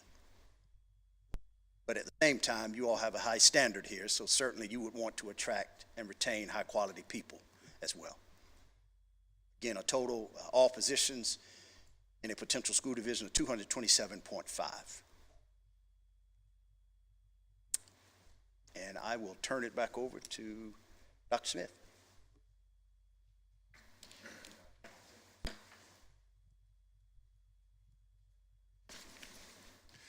And certainly, I'll just draw your attention to the feasibility study report in pages 157 through 165. And so if you have the full report, we really talk about the overall transition and what that might look like should you consider moving forward or your evaluation in terms of an independent school division. So you will see within the context of the report, one plan, all students would start. And then another option certainly would be a phased-in approach as well. So we go into the detail and also provide the research around an option 1, plan 2, and you may very well consider a hybrid. May I just interrupt real quick? You referenced the report. It is live on the city's website, so if anybody wants to see it, who is watching now, can access the full report. Absolutely. Thank you. Thank you, Mayor. Sorry for the interruption. Also, with co-curricular activities and athletics, certainly we examine what, of course, the enrollment, as Dr. Thornton has shared and I presented early in the report, and we were able to identify, in terms of a membership, certainly would be with the Tidewater District, Region 1A. The new Williamsburg High School would be eligible to compete in all athletics in terms of the activities offered by Region 1A and the Tidewater District as well. And then when we think of community partnerships and innovative programming, the opportunities that exist, we would think certainly in terms of partnerships with the College of William and Mary and in terms of student athletes and supporting the work there around athletics. And we provided a footnote here, and certainly within the report, that it would be important to hire an athletic director to begin that work sooner than later as a part of the process. So again, within the context of athletics, and we'll talk about some other innovative programming outside of athletics later. Also within the report, we identified other co-curricular activities that you might consider, and it's not an exhaustive list or listing.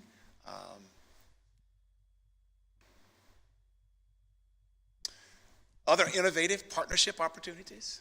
We have the International Baccalaureate at Primary Years Program that we were able to flesh out within the context of the report. Also middle school years and at the high school level, and had quite a bit of experience on the International Baccalaureate, and our member of the team was able to identify some strengths and opportunities within the context of that. We also, and you will find on pages 246 to that of 282, a detailed write-up of all of the innovative partnership opportunities provided. We were able to take into consideration the jobs of the future, the various industries, and where the needs in the next few years within the city and the region, where that movement might occur. And so we examine the workforce development data. And so you will see forward next generation learning and the model as a potential opportunity to explore, and a detailed write-up provided within the report. And when you think of forward next generation learning, it's about the transformation of teaching and learning, focusing on the student experience or experiences, and then how we engage, or how you might engage the industry as a part of that. And you have an advisory board and industry council boards that exist to influence the development of the curriculum, to ensure that we're preparing young people for future success. So forward next generation learning. And then big picture learning model is there as well, and a detailed, comprehensive overview of the big picture learning model based on industry, post-secondary, focusing on those post-secondary outcomes, making certain that young people find that relevance, that the teaching and learning is relevant. There's a huge and significant mentorship and internship component with the big picture learning model as well.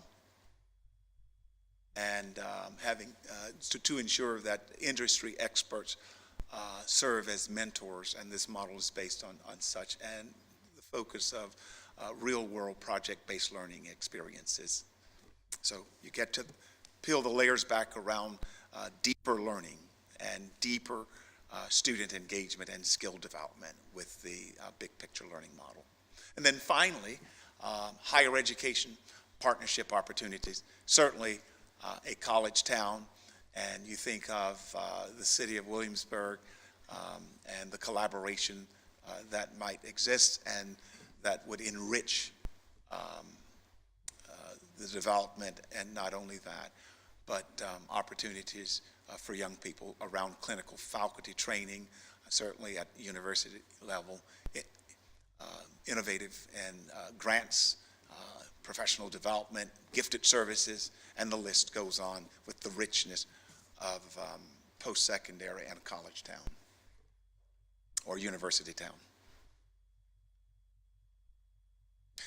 This time, Dr. Caggiano is going to come forward, Dr. John Caggiano, and provide context for the student achievement outcomes and the data as it currently exists. Okay? Dr. Smith. Good evening, Mayor Pons, Vice Mayor Dent, members of the council, City Manager Trevette. It is great to be with you all this evening. Also, certainly great to be a part of this study team. As the council is well aware, in the comprehensive report, in reference to student outcomes, our team examined spring 2023 standards of learning, or SOL, results, taking a look at SOL pass rates assessed at really through both the federal calculations and the state accreditation calculations. We also closely examined graduation rates, chronic absenteeism, and student behavior. However, for the purpose of this evening's presentation, we'll focus primarily on highlighting federal pass rates by test and state standards of accreditation rates by grade range, as well as on-time graduation rates. And to provide some additional context for this portion of the presentation, I'd like to call your attention to the two bullets below on this slide here. And so, as the council is aware, the state of Virginia, we operate under this dual system of accountability, using standards of learning test results. So there's some federal calculations which school divisions are held accountable for, and then there's some state calculations, and there are different business rules associated with each, and I'll walk through some of those business rules. And then lastly, the second bullet here, and it's hard to see on the screen, but that word potential is not only italicized, but it's in bold font as well. And so I'll allude to that when we look at, if we were to have 3 separate schools in an independent school division in elementary, middle, and high, what would a sample state report card look like? And so there's a caveat in that, as a part of the state system, it defaults to whatever's in the school's best interest when it comes to results. And so whether that's the current year's performance in a content area or a student group or a 3-year average. And so again, for the purposes of this study, we analyzed last year's data, and so we're drawing up sample report cards on 1 year's worth of data, 1 year's worth of data versus comparison between current year and 3-year performance. So just a caveat there. So again, this dual system of accountability, different business rules. So part of the business rules, as we're looking at this slide here, the next 3 slides, this slide here represents federal pass rates in the area of reading. The next slide will show federal pass rates in math, followed by federal pass rates in science. And so the business rules associated with federal pass rates are fairly straightforward. If you take the test and pass the test, you're counted as a pass, and if you don't pass that test, you're counted as a fail for that particular content area. So here we have on this screen total number of tests, and then we have broken out by city and county for performance, and then we have a combined. And that word combined I'll use differently, different context, different meaning when we talk about state accreditation. So again, you see a breakdown by grade in the area of reading. In the Commonwealth of Virginia, when students are assessed in English language arts, they're also assessed in writing. At the federal level, they're just looking at reading pass rates only. So just to put some context there. And so you do see discrepancies between county performance of students who reside in the county versus performance of students who reside in the city.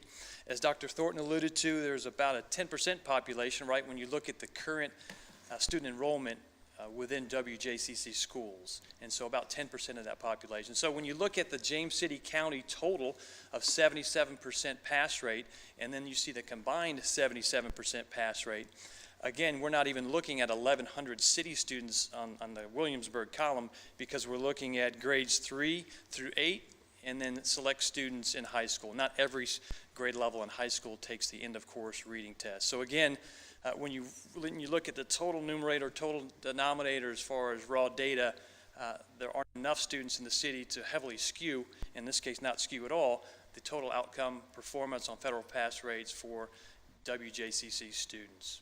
Fast forward to math, you see similar discrepancies, a slight discrepancy between overall as far as combined and James City County students, but again you have a discrepancy performance on math tests.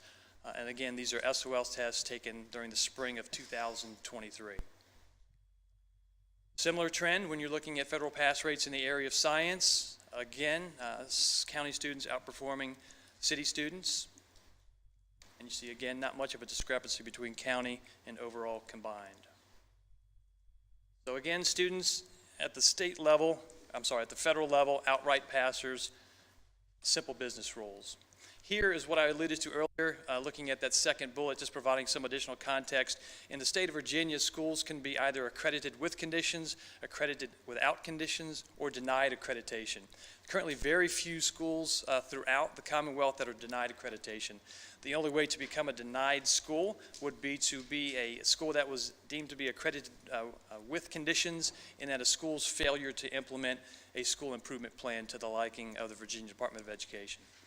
And so in this case, again, the caveat is we're not inferring that we would be able to, if we break out data by possible elementary, middle, high, to denote whether the rating would be accredited with conditions or accredited without conditions. This slide and the next 2 are sample state report cards that come out on an annual basis that school divisions receive. Parents have access to this information through the VDOE website through something called the School Quality Profiles tool.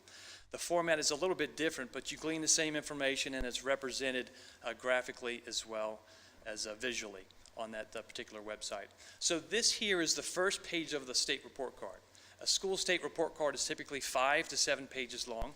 Schools are rated on 6 to 9 indicators. So middle schools and elementary schools are held accountable for 6 indicators. Those are right there, the first 6. Academic achievement English, so the overall students population taking the English test in the school. Then they look at student groups, 6 to 7 to 8 student groups that combine, as far as the business rules, to have one overall rating. And I'll show that on the 4th slide here. So achievement gap is its own separate school quality indicator. Then you have, again, the all students group for math, and then the achievement gap for math. And so several years ago, the state, as the council is probably aware, made some revisions to their accreditation system, and they made it more comprehensive in nature. And one of the things they did was started to hold school divisions accountable for student group performance, because in many cases, the all students group was the only one that was presented on the report card, and it sometimes masked the performance of student groups, for example, students with disabilities. And so when you look at science, the state does not hold divisions accountable or report that data by student group. It's strictly the all students group for science. All schools, elementary, middle, and high, are held accountable for chronic absenteeism. And then at the high school level, of course, graduation and completion index, dropout rate, and this new accountability measure, the college, career, and civic readiness index. So as we've shared with council previously, the state system is somewhat of a traffic light system, that green and yellow are okay on the report card, and once we see one red, that means that a school is deemed to be accredited with conditions, and a school improvement plan will ensue, and a detailed comprehensive action plan around goals and action steps to address that area of deficit. So this is what you would want your report card to look like, ideally all green. As again I said, yellow is okay, so in this case we see this school is also accredited without conditions, again, due to every one of those 6 indicators here. We're looking at an elementary school meeting the mark of a level 2 or level 1 status benchmark that the state sets. On this slide here, again, 1 red earns you the status of accredited with conditions. In this case, we're looking at 2 reds. So science overall, and then the achievement gap performance in the area of English. So just to get an idea, this is the first page of the report card. And if you look on, again, I'm going to call your attention because the next slide is going to get a bit busy, but I'm only going to highlight on the next slide where it says academic achievement English and then achievement gap English. So if you were to forward to the second page of a school's report card, it would look like this. So if you see those first 3 rows at the top where it says all students, and then right above that you see where it says academic achievement English, and then you take your eyes all the way to the right for that final performance level, that's that overall rating that's circled level 1 that winds up on the front page of that report card. So it's the all students indicator, level 1. And then what they do is they look at all of the performance for each student group for the achievement gaps just for English and math, and then based on the business rules, they derive at an overall rating, in this case level 2, and that winds up on the front of the report card. So just quickly, we won't get into the real deep details, but you can have one student group that is at a level 3 status and not impact your overall. So most of the school divisions in the Commonwealth, for example, the majority of those schools in the area of reading and math have a level 3 for students with disabilities. We applaud the state. Under the previous system years ago, No Child Left Behind days, the benchmark for certain student groups were lower. So the benchmark, for example, for students with disabilities was lower than it was for regular education students. Now that benchmark is the same. And so with that being said, there is some room to continue to grow. Now once any of these groups, once you hit level 3 for 2 or more, that overall rating becomes a level 3, and it's red on the front of the school report card. So now what we're going to do is we're going to walk through, again, if these were their individual schools, looking at 1 year's worth of data, what would a sample school report card look like? So in this case, here we have English. And on this screen, we're looking at specifically grades 3 through 5. We have 2 of those school quality indicators present on the screen. That first one, the all students row on that previous slide that you just saw, would be an overall level 1 rating. And on this case, and as I mentioned, you've got a level 3 for students with disabilities. So an overall rating for the student group for English in this case would be a level 2, because one level 3 business rule state gets you a level 2 for an overall rating for student group. So that is elementary reading. This is elementary math. So in this case, based on the data, African American students and students with disabilities would have a rating of a level 3 for elementary math. And in science, which the test covers content taught in grades 4 and 5, but it's only administered in grade 5, 2 years worth of content on one assessment. All students in 5th grade would take this, and last year's 5th graders who reside in the city of Williamsburg, their performance was a 59%, which would be a level 3. So just so you know, level 1 is 70% is the benchmark, 70% pass rate in science, mathematics, and in reading, that's 75. And then a 66% to a 74, that's the yellow range, the level 2 range. and then anything below 66 would be a level 3. Looking at middle school, English language arts. Now here you see English and it doesn't say reading. It does factor in writing scores as well. I mentioned earlier, and I should have mentioned it at the beginning of the elementary, I mentioned earlier that I would use the word combined differently when I'm talking about state rates. So some folks are perhaps in the viewing audience are saying, well, wait a second, we're seeing similar tests. You said they took the SOL test, but why are the numbers, do they seem to be higher when we're looking at the state figures? So the state now with the current system uses this phrase called combined rates. And so what that means, if a student passes the test, they're counted as a pass.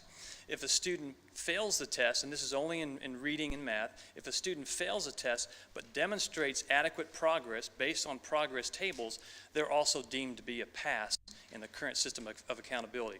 Perhaps you've read the state is looking to make some adjustments with that in the near future, next couple of years, but currently the phrase combined rates as we're using it, you either passed or you showed demonstrated improvement, you are recognized for that growth. So in this case, combined rates, English, middle school, you have the all students group, and then you have the student group performance for English. And then on the next slide, you have the student group performance for math. Again, that combined rate, giving credit to schools for growth. And then this is the overall science for middle school. And then here, looking at the high school level, combined rates in grades 9 through 12 based on standards of accreditation calculations. Again, all students, student groups. And in our report, you see some asterisks, and what we've done there is to be consistent with the state. Often, if numbers are below a certain threshold, for example, below 30, the state deems it to be personally identifiable information could be gleaned. And so in our report, you'll see the asterisk, and we've noted that at the bottom of each of the respective tables. Performance in science, and then graduation rates. So on-time graduation rates here, you have the combined for WJCC schools, cohort 2023, 92.74%, and then you see that data broken out by city students in the cohort and county students in the cohort. At this time, that concludes my portion of the presentation. I will go ahead and turn it back over to Dr. Smith to close out our portion of the presentation.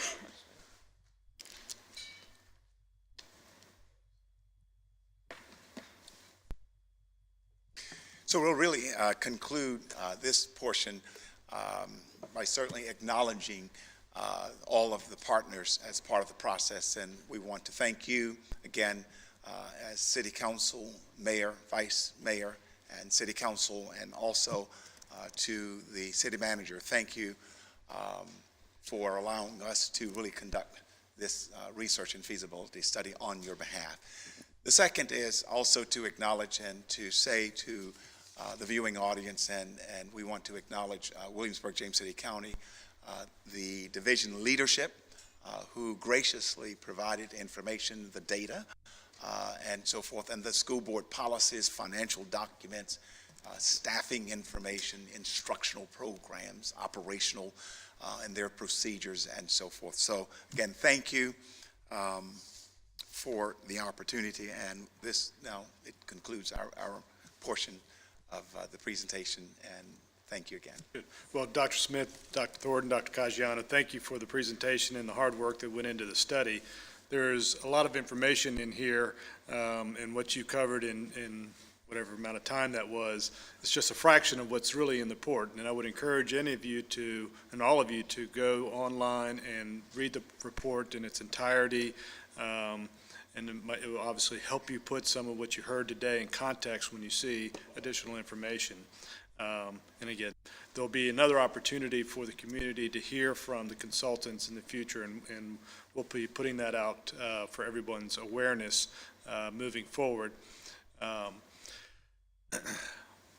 Some striking information in there in terms of performance. And just looking at the numbers, when I think when Dr. Caggiano was speaking, he referenced the numbers by percentage of students in different categories are so low relative to the county's population that it doesn't have a great effect on the aggregate number.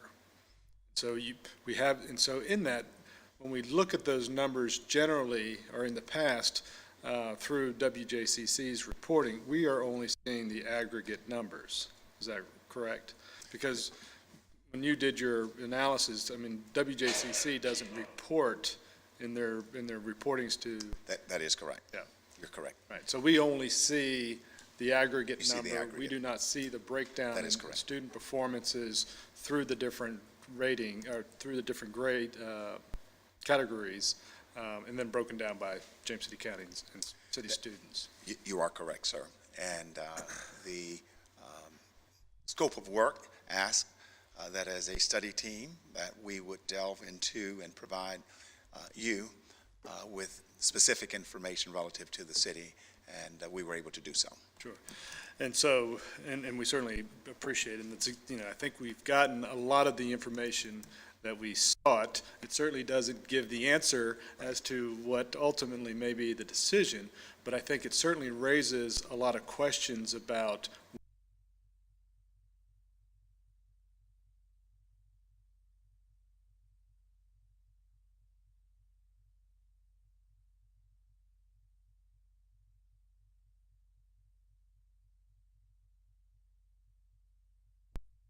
But let's just talk about city kids and the opportunity to elevate those test scores and performance of students, to educate our children is available, is it not? Absolutely. When you think of, and I think we had this conversation as well, that at the end of the day, when we examine the accreditation system and the design, whether it's at the federal, in terms of reporting, or at the state level, that in essence, we're focusing on student achievement, and then student achievement ultimately would then yield in terms of accreditation. And so one of the areas as you focus certainly will be that of services. What services are you currently offering, and then what services you might want to consider in terms of the future. Sure. When you think of reading, for example, I know that Dr. Caggiano mentioned in one session, when you think of the framework of the reading program, the interventions and strategies, whether you have a double block of reading that exists, and the design in terms of interventions as well. So, yeah. Well, and then I asked that question because I think part of the question of separate independent schools is how are we going to address the performance of our students moving forward? So that's not something for you to answer today. Absolutely. That's an entirely different and long conversation, but I just wanted to be clear that I think that's what our community is going to expect. So with that, I don't have any additional questions, but really thank you for coming forward. Mr. Vice Mayor? Dr. Smith and team, thank you for the report. As the mayor stated, there's a lot of information in there that we're still trying to digest. Obviously, the student performance outcomes kind of jump out at you when Dr. Caggiano starts going through those numbers.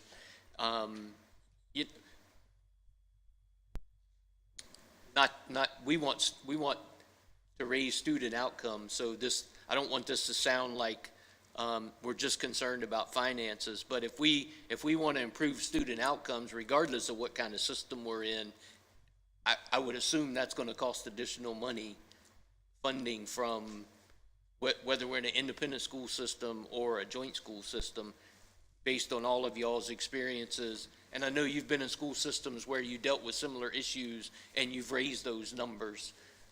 So is that a fair assessment that there would be additional funding required to address these student outcomes? and to examine the allocation of resources and the design for doing so. Again, those numbers are really glaring, and I think, as stated previously, with all of the scores, when students aren't performing in reading, it affects all of those other categories because they don't have that baseline in the beginning. Excellent observation. Excellent observation. So when you think of science, and certainly Dr. Caggiano can speak to that, but when you think of the comprehensiveness and the reading that is involved in terms of the science, standards of learning assessment, it's very heavy in terms of reading. So certainly that is important. And growing readers, it's just foundational. Yeah, so I don't have any additional questions. Again, it's a lot of information to digest, but I do look forward to the opportunity when we get the public information session scheduled so that we can gain input and comments from the public as well. Thank you. And thank you for your observations. Ms. Kernshire? Yes, thank you so much to you and the entire study team. I'm just really grateful that we have this information because I think, again, as we move through, again, no one has an answer today, about, and nor should we, because we have a lot of conversation and input from the community and everything going forward. But I am grateful that we have the information that we haven't had before. In order to be informed in our decision-making and in the conversations that we have with one another. And one thing I did want to just kind of tease out for just a moment is that with the understanding now that we have, and it is before us all, about the demographics of students in Williamsburg, and the diversity of learners that we have in the city population.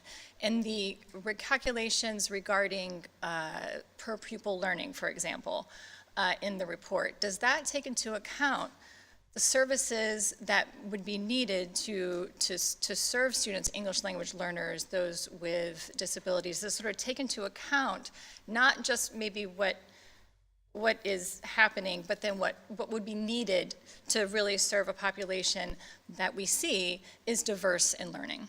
Yeah. So we really took and Dr. Thornton, you want to speak specifically to it, the current staffing model, and layer that in terms of the design.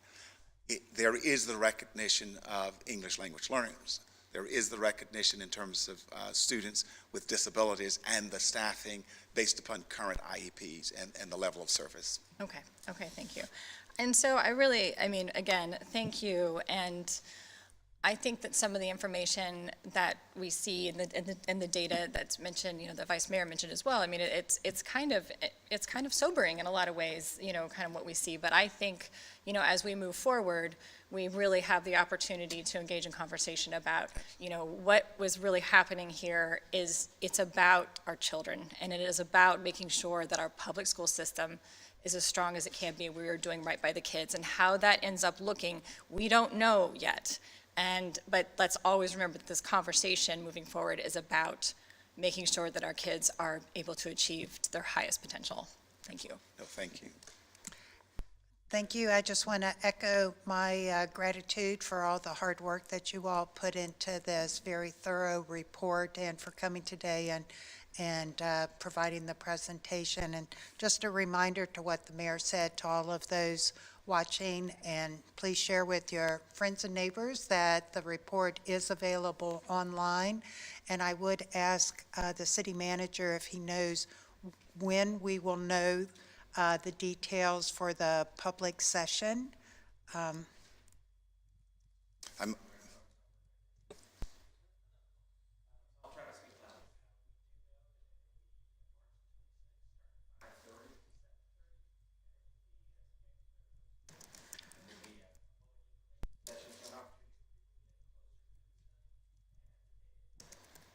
So since my microphone is working, I will reiterate it'll be on March 26, 5:30 to 7:30, James Blair Middle School, and members of the team will be there to help provide information.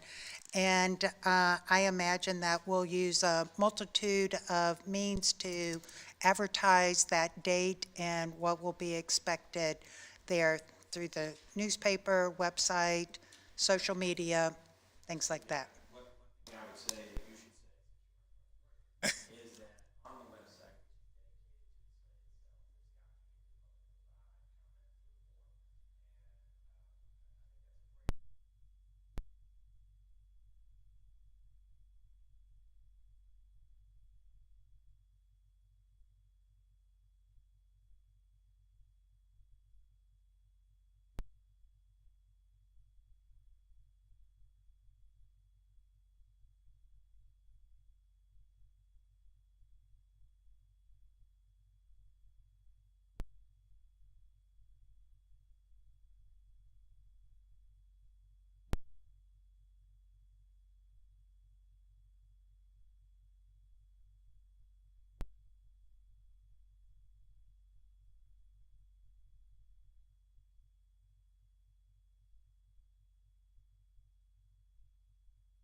math scores, English scores. There was an achievement gap in English, and there was an academic achievement gap in science, I know, that were across entire schools that we have. So it's I know, a topic the council considers so prescient for the future of Williamsburg. It's the well-being of our students within the city schools. And so we'll be very much interested in what the public has to say about this proposal. It's also helpful to know what the cost per pupil could be at projected $16,000, which is an increase from around where we have today of $11,000. So I do ask that the public now weighs in. This is very much the point where we receive this document. It is readily accessible. It's not only city website. If you go to the spotlight section, it's one of the 2 things spotlighted. So we ask that the public weighs in and notices the big button that says something like provide comment here. And so we'd like to ask for their assistance before council ends up making a decision on how to, as Councilwoman Kern-Shearer said, best serve our school students here in Williamsburg. But all of the work needed and the data analysis that best serves that from more of a quantitative side, you all did a stellar job compiling. So just want to reiterate thank you to the study team. Thank you. Dr. Smith, thank you. Dr. Mayor Caggiano. Pons, thank you. It's been a pleasure. And members of council, thank you. Okay, next on the agenda is council communication. Does any member have anything they'd like to share? No? No. Takes us now to open forum, which is an opportunity for anyone in the audience who would like to come forward to speak to any matter. We'll pause just a minute while people leave.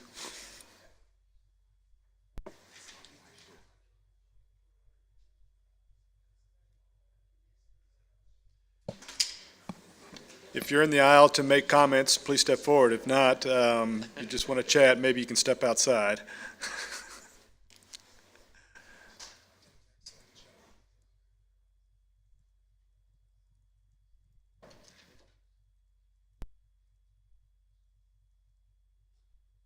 Okay, would anybody like to come forward during the open forum session of the meeting? Okay, seeing none, I'll close the open forum, and I don't believe we have any matters for closed session. Is that correct? All right. Last on the agenda is adjournment. Would somebody like to make a motion? I move that we adjourn. Second. Ms. McKay?